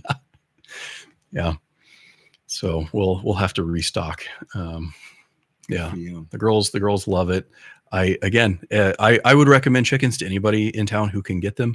I think it's great to have animals that produce food for you. If you have kids, they're a great tool. My girls love getting ready early in the morning. They fight over who can get dressed so that they can go out and help me take the food and water out to the chickens. And them just seeing kind of that cycle of life of where your food comes from. That egg that we ate, that chicken laid it. chicken nuggets that you're eating, they're from a different chicken. You know, that recognizing that our food doesn't come from the grocery store. It came from an animal that somebody had to grow and raise and take care of. That's where our food comes from. And just those little lessons and the ways that you can teach little people how to take care of themselves and the world around them to help feed themselves. My littlest two are 11 and 12. And they like collecting the eggs, but they don't like feeding and doing the shavings and watering. I don't know why, but they they fight over who gets to go get the eggs. Yeah. Yeah. My girls want to try. You're not big enough. You can't get in there. Yeah. You don't want them to break. Well, not the eggs, but I mean, like they would do the chores. Cleaning and all that stuff. And I'm like, this is a whole tub full of poop. I don't really want you doing this yet. My kids like to come in. Sometimes we don't collect for a couple of days, so they'll come in and they'll put them in their coat pockets and stuff, and they'll pull them out. They'll go, because we only have 3 chickens. They'll go, not 1 egg, not 2 eggs, not 3 eggs, and they'll get to like 5 sometimes. And the other day, my daughter, she's got them in her pockets, and she walks in the door, and she accidentally leans against the door, and you hear this. She goes, not 1 egg. Oh, no. I was like, oh no, sorry about that. So she had to put her pocket inside out and clean the yolk out. I was like, sorry, girl. Yeah. That's awesome, though. Good. Yeah. Well, have you guys done canning? We have. It's been, like I said, we didn't have a garden last year, so I think we've actually gone through most of the stuff that we've canned. I know canning's quite a bit of work. Yeah, that's what we're going to ramp up this year. I feel like that's where getting those shelves stocked with a bunch of like tomato sauce, and that's where you can start making a dent in your grocery bill by having some of that in the freezer and stuff like that. So, do you have like a big deep freeze at your house? Yeah, we do have a deep freeze. I need to go through it so we can see what we can add to it. Because I like to hunt. I didn't get to go this year, but yeah, it's mostly full of venison. Again, the girls have grown up eating venison for breakfast. And I have a couple of wild boar legs that are taking up way too much space. I need to get rid of. You just go for a wild boar hunt somewhere, like in we did. Alabama, Me and a couple friends went down to Oklahoma, right on the Texas border, and I got a couple of wild boar. Not the tastiest animal. Say, are they kind of they're gamey? They're very okay. Yeah, because they eat anything. Yeah. Like, no discretion. Yeah. On the Texas border, my son is in Paris, Texas, which I think is just south of Oklahoma City on the Texas border, maybe half hour in or something. So I didn't realize that boar were that far north. Yeah. And they're spreading. And actually for anybody who wants to do it, talk to somebody down south who might have boar in their area, because they are invasive and they breed like crazy. So a lot of farmers will actually, they would love for you to come down and basically take as many as you want. Just cull as many as you can take, because they will destroy crops. And then they don't breed on like an annual cycle like a lot of animals. They breed throughout the year. Wow. And so, they're wild and they destroy everything. And so, the farmers down south would love for people to go down and hunt. Well, I'll put you on my list this fall. I want to get a group of maybe 5 guys together to go deer hunting. I used to do this maybe 10 years ago, and we would go out and we would tent camp in the sandhills in the national forest for 3 or 4 days. And I brought back a lot of deer from there. Yep. I'd love it. Yeah. Cool. Good. Awesome. Well, anybody else have any questions or anything? Thank you, East Lincoln Wes, for weighing in. Wes is a big hunter too. Is he? Really? I'm 90% sure that's Wes that we know. I've seen him. He looks like a hunter. Oh yeah, he's a man. He's a manly man. He learned that from He-Man. He kind of looks like He-Man. Yeah. You kind of do, Wes. He's probably fallen asleep. He's not ready to watch it anymore. He probably forgot it's on his phone. He's playing with a Ninja Turtle. Yeah, that's right. So one thing I wanted to talk about too was that you're kind of getting serious about starting a show, and you're thinking about kind of what content you want to have, and did you want to talk about that a little bit? Kind of like a preemptive, like this is coming soon. And we were talking before the show went live. We had some downtime waiting for the show to start. Minutes of downtime waiting for and No, I had mentioned that. Wes is awake, just so you know. Oh, he is Oh. here. Yep, Good. he's still there. Maybe Wes can chime in about Although what kind this of is podcast. late for Wes. Yeah. Wes is like a 4 a.m. Go to guy. bed, So Wes. All right. thanks, Wes. No, I started my education on the radio, and I love everything about that and talking and telling stories. And I've wanted to have a podcast of some kind for years, even when I was in law school. I just didn't have time or the ability.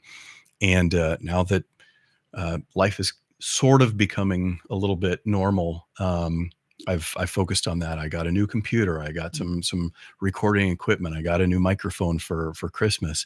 I have wanted to have this show forever. And the problem is I have so many interests that I don't know how to narrow it down to what I want to talk about. I have an 80s room in my basement. Should I have a show down there talking about just nerdy 80s stuff? Or, should it be faith-based? Should it be, Katie has wanted me to have a political show, because when we're in the privacy of our home, I will tell her my political views about things. And I just think of how much trouble I would get if anybody heard me talk about politics out loud. Or even, like I had mentioned, just, being an older dad of young kids, just so much stuff that I love and I have an interest in. I don't know how to narrow it down other than, this week I'm going to talk about this, and this next week I'm going to talk about that. And I don't know how to get an audience doing that, though. I think that'd be cool. I would encourage you just to start doing it. Like, let the content lead. Yeah. For Mike and I, we knew early on we wanted to share people's stories. That's why we do this, because people deserve to have their stories shared. But like what we talk about within that is, it's Ninja Turtles, and it's, who knows, parenting, and lots of stuff. I mean, just crazy stuff. So if you want to start something, just start something. And you may find after the first 6 to 10 episodes, like it's starting to, focus on a certain area. But the difference is that most people don't start. Yeah. It's just a concept. Mhm. And that's all it ever stays, is a concept. So just do it. I'll watch it. Okay. I think the other sticking point too is you get to a certain show number and then it just stops.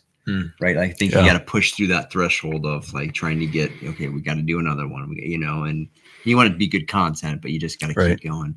Do you have a show name or anything that you're? No, because I can't figure out what I want it to be yet. But I actually heard yesterday that the average length of a YouTube channel is 3 years.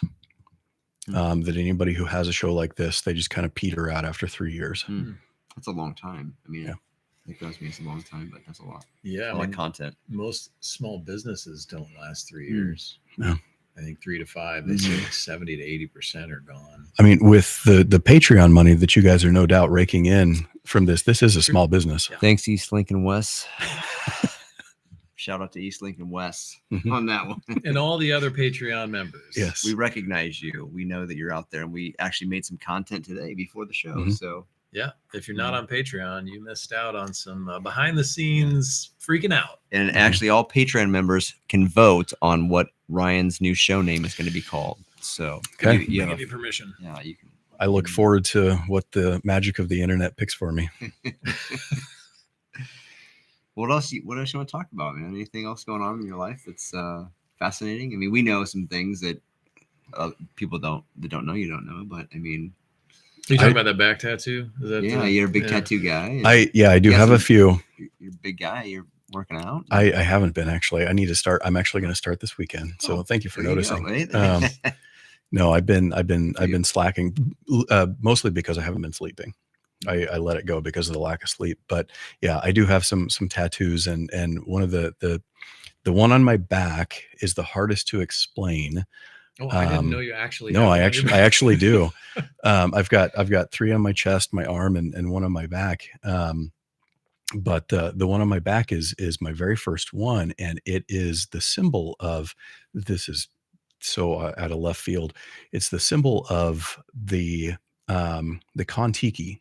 In the 1950s, a guy named Thor Heyerdahl wanted to sail on a balsa wood raft from South America to the Polynesian islands to prove that that's how Polynesia got populated by humans. And so National Geographic Society sponsored this, and he did this. He was a huge celebrity in the 50s for doing this. But so there's meaning behind that, about just kind of like doing the thing. When you have a belief in something, just do it and prove them wrong. If you're going to be be prepared to back it up. But also, I have no idea how I developed an interest in tiki. And by that, I mean like tiki bars, tiki drinks, that weird, like fake jungle place where you go drink fruity rum drinks. And I have a collection of tiki mugs. We started to build a little tiki bar in the basement. It's so I'm chock full of nonsense. So what do you have on your back exactly? What is it? It's a face. I don't know how to describe it, but it's a face that they had painted on the sail of the boat that they traveled with. I'll have to look at that. Well, yeah. And that's I put it I could edit it in, but I can't because it's live. It's live. I'm not going to show anybody. Yeah, Patreon. We'll have your back on that. Patreon will ask for a refund this month if I show my tattoos. So, okay. Yeah. I'm looking it up right now. I've never gotten a tattoo. I'm afraid of the until today. Come on in, Matt. Just kidding. The Patreon members will get to choose his first tattoo. Where it goes. Yeah. I'll just do a little tear. Is it? It's that. One? Yeah, it's literally that thing. Yeah. Oh, and very. It's not exciting. It's super nerdy. People have no idea what it is. But that was how big? Just about 6-8 inches, something like that. Yeah, over here. Okay. Wow. Yeah, I have the Sacred Heart actually on my sternum. Oh wow. Ouch. I actually got that before I converted, and that was kind of a symbol to me that like there was still something there. That I wasn't really quite sure why I was doing it, of maybe just a reminder to myself that no matter where I am in life, that this is still so important to me. It's still a part of me. And I clearly wasn't Catholic at the time. So why I picked a Catholic image to put on my sternum, I have no idea, but here we are. Holy Spirit. Yeah. That is not where I would recommend you get your first tattoo, by the way. That was terrible. Yeah. It was a little, yeah. I have fallen asleep during 2 of my tattoos. I did not fall asleep on that one. That one, it was a little painful. So, and then you got Our Lady Guadalupe. Is that what that? Lady of Sorrows. Okay. Yep. Yeah, there's a bunch of stuff coming up here. And more to come, or you? Maybe it just depends on if they're expensive more than anything, and so justifying that expense when it could be put on something more productive is, trying to be responsible. So it's interesting. You mentioned you want to start lifting, because I lift, and I was talking with one of my son's friends the other day, and he's in school. He's in his senior year of engineering, and so he's doing a ton of schoolwork. And he said he's only getting like 5 to 6 hours of sleep a night, and he said how that's affected his lifting.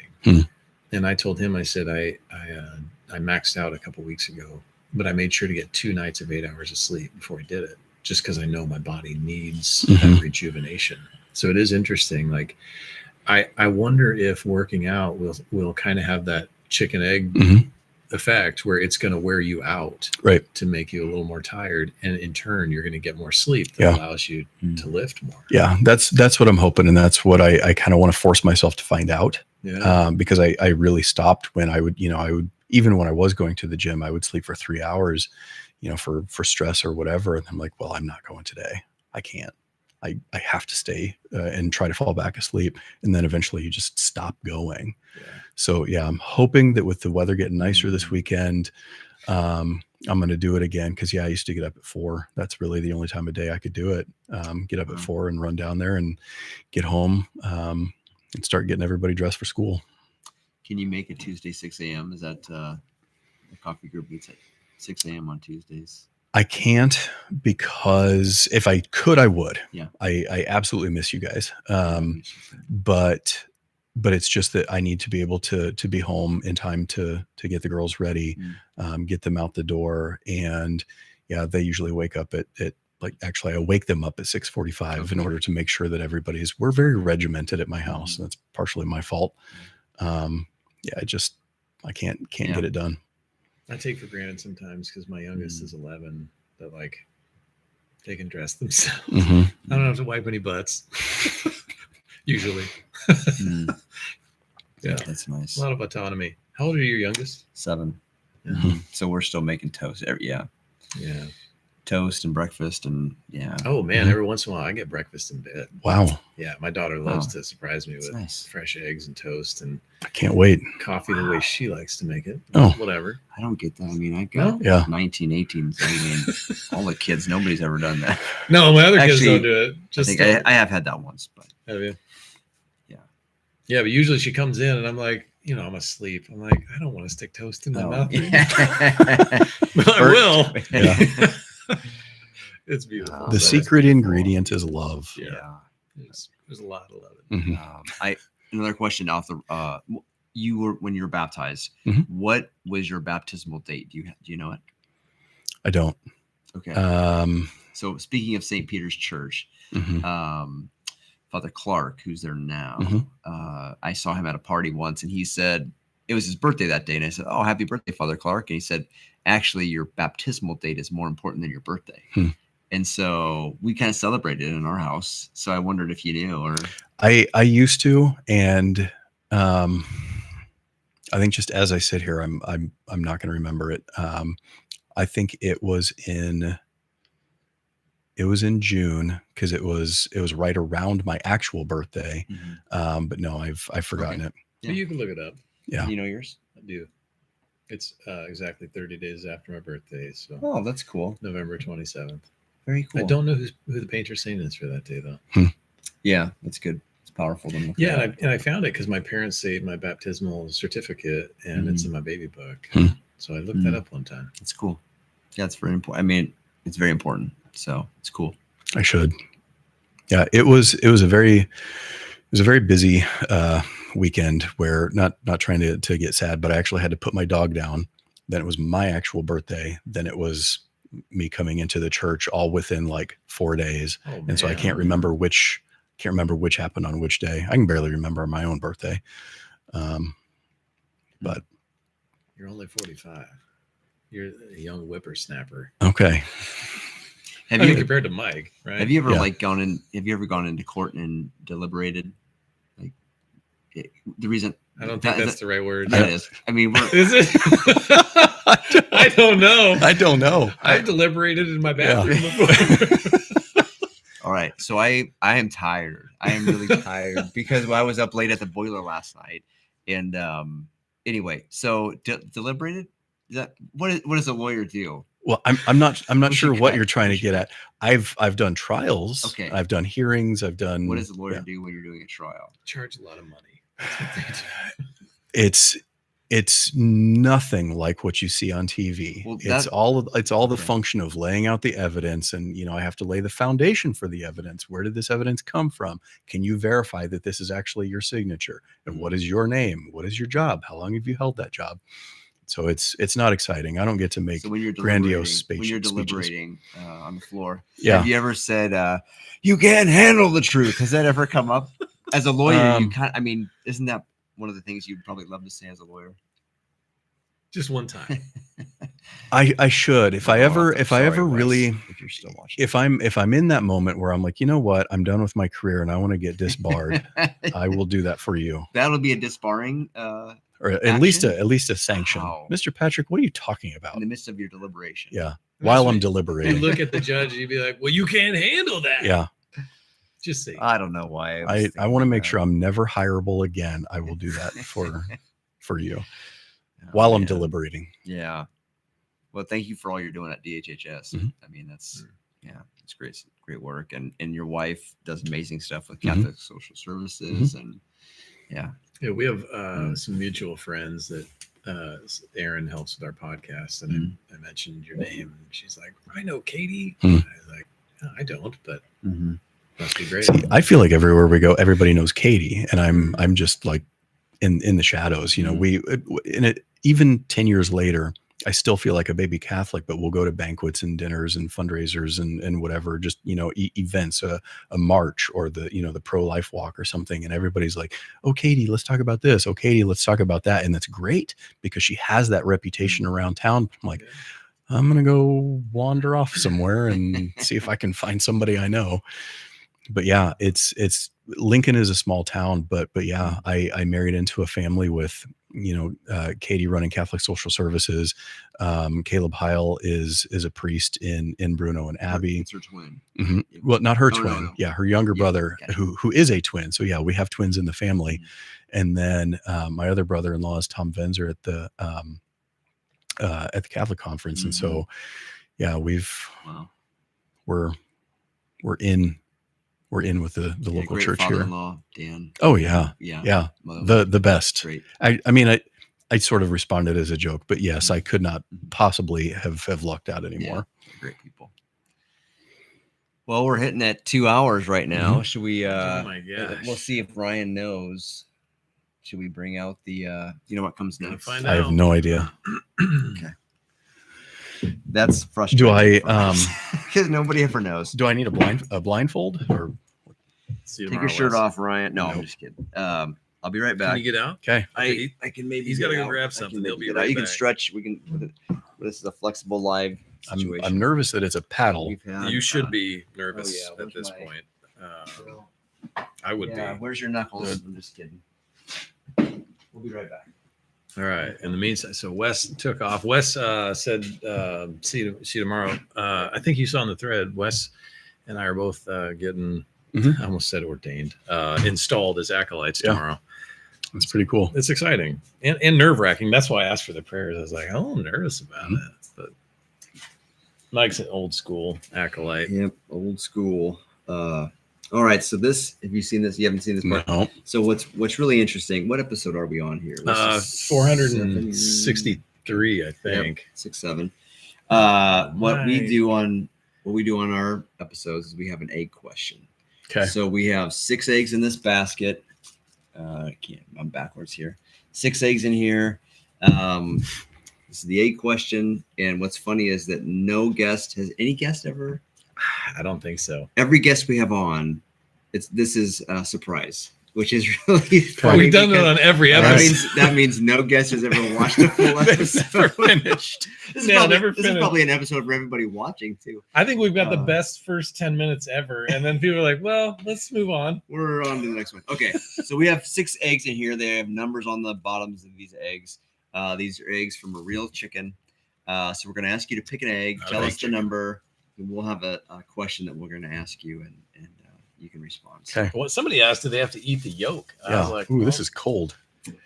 Yeah, they might be 2. frozen. Oh, number 2. I don't know if we've had a 2 recently. 2. All right. Yeah. Okay. Okay. I thought you were going to smash it on my head No. or something. That comes That after. comes after. If All right. you get the If answer I get it right, wrong. yeah, then Yeah. it's Okay. smashy time. All right. Your question number 2 is it's 2-prong or 2 questions in one. If they made a movie of your life, which actor would you want to play you? And what would the name of the movie be? Oh man. Gosh, I'm trying to think of somebody kind of awkward looking. Probably Paul Dano. Who's Paul Dano? Bookham? No, Bookham Dano? No, he was in Dano. There Will Be Blood is the biggest thing I know him from. He's just kind of goofy looking. I think I'm kind of goofy looking. Dano. Is that the You're guy? not. Yes. Oh. Yeah, I don't know. He I don't doesn't know look who anything I- like you. I don't know but who I look like. Does that look like? I mean, Brad Pitt is too old, so I can't pick him. You I are a can't good-looking make that dude, work. man. Like I don't I know. feel bad. Dano. I feel like you have mentioned a couple times how you're just not. You don't have a confidence in yourself or something. Probably, but But you're a really good man. You've got your from what I see, your life is really well ordered, and you have a lot of good things going for you. So So I We'll picked see. a new guy for you. So this is That- who to play. It's Chris Hemsworth. Yeah. is, Chris He-Man? Hemsworth. Is he going to be That's- He-Man? No, but that would be Ryan Patrick right there. okay. Mm. Well, Chris Hemsworth. All right, what would the name of the movie be? man. Can't say He-Man. There's already a movie now. I know. Gosh. Jim and the Holograms. Well, yeah, I was going to say, I mean, Thundercats. Oh, yes. Thundercats. They put the sword up and it curls around there. Yeah. Oh, man. I mean, if Big fan of Thundercats. yeah, does not get enough credit. Gosh, a biopic about me. I mean, I think we kind of talked about it. It'd probably just have to be something like, keep going. Keep going. And I mean, I'm not intentionally trying to get deep, but yeah, there's just so many times that I think a lot of people could have just like said, this is enough.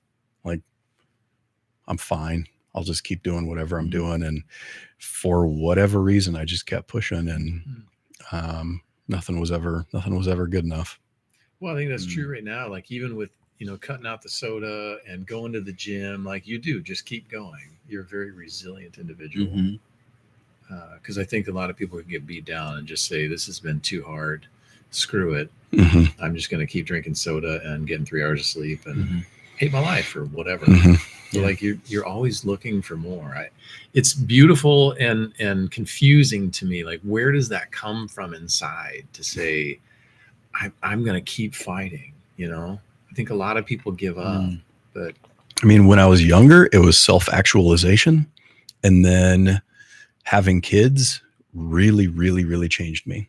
And like I said, being an older dad, and my dad was 40 when I was born. He died when I was 13.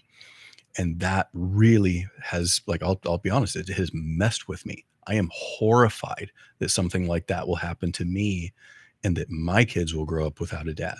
And that's not like I'm so wonderful, I'm so important, but like, you just have no idea how it affects you when you have not had a father through most of your, like, through half of your childhood, all of your adulthood, and a mother, and not having a mother for all of your adulthood. How horrifying that is, that could happen to my kids. And so, like, do I still eat greasy hamburgers and pizza and garbage? Yeah, of course I do. But trying to just be better and live better for them. I want them to have a better life than I had. And I want to be around and be a better father than what I had.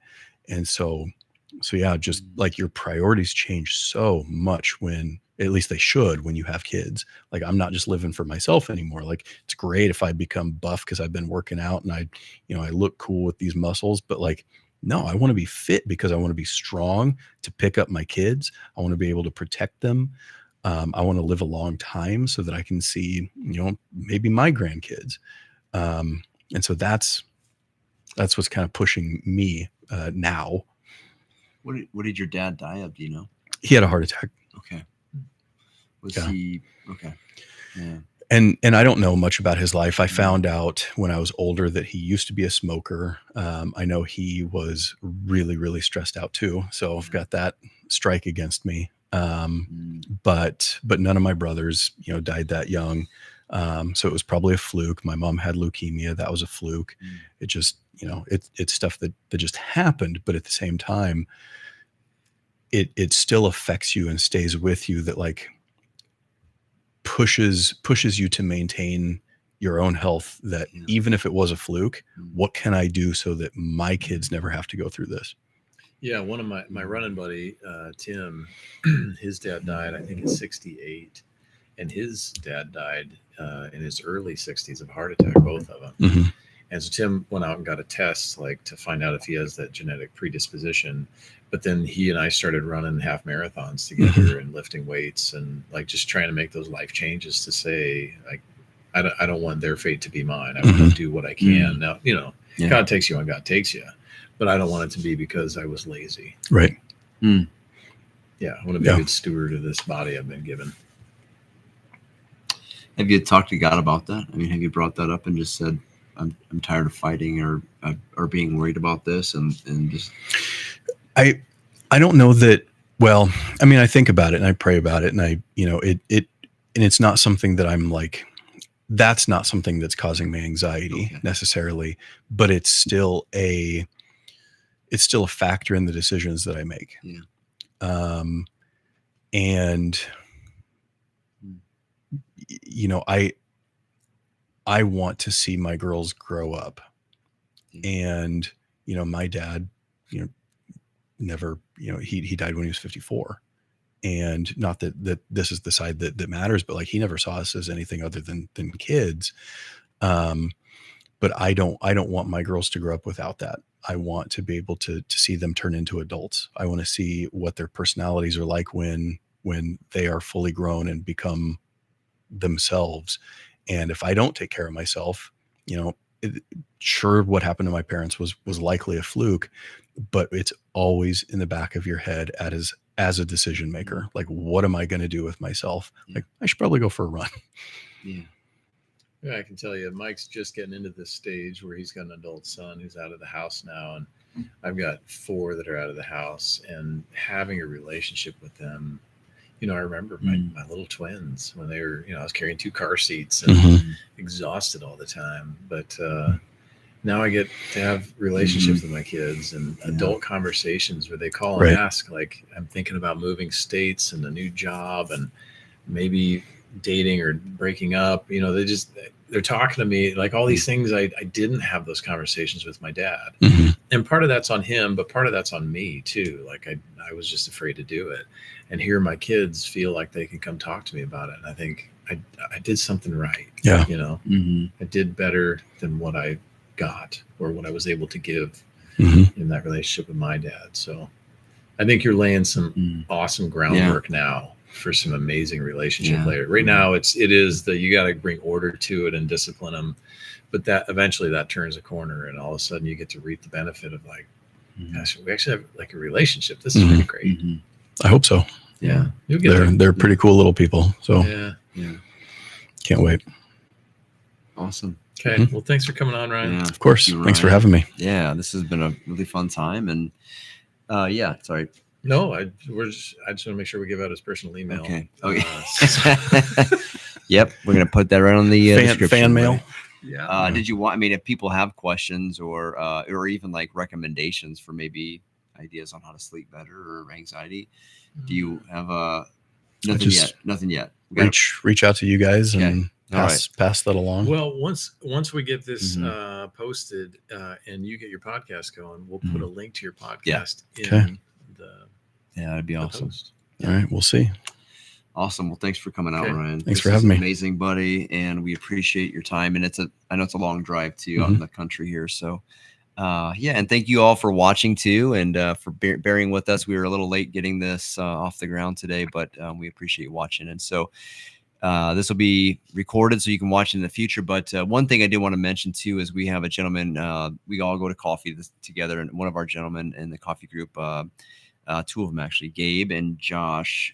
Josh his dad's battling right now and in the ICU, I believe. And then Gabe just lost his dad. So if you're watching this, you could pray for those 2 men and their parents. That'd be great. So but again, thanks for watching the Barn Again podcast, and saddle up your horse, and we'll see you on the next episode.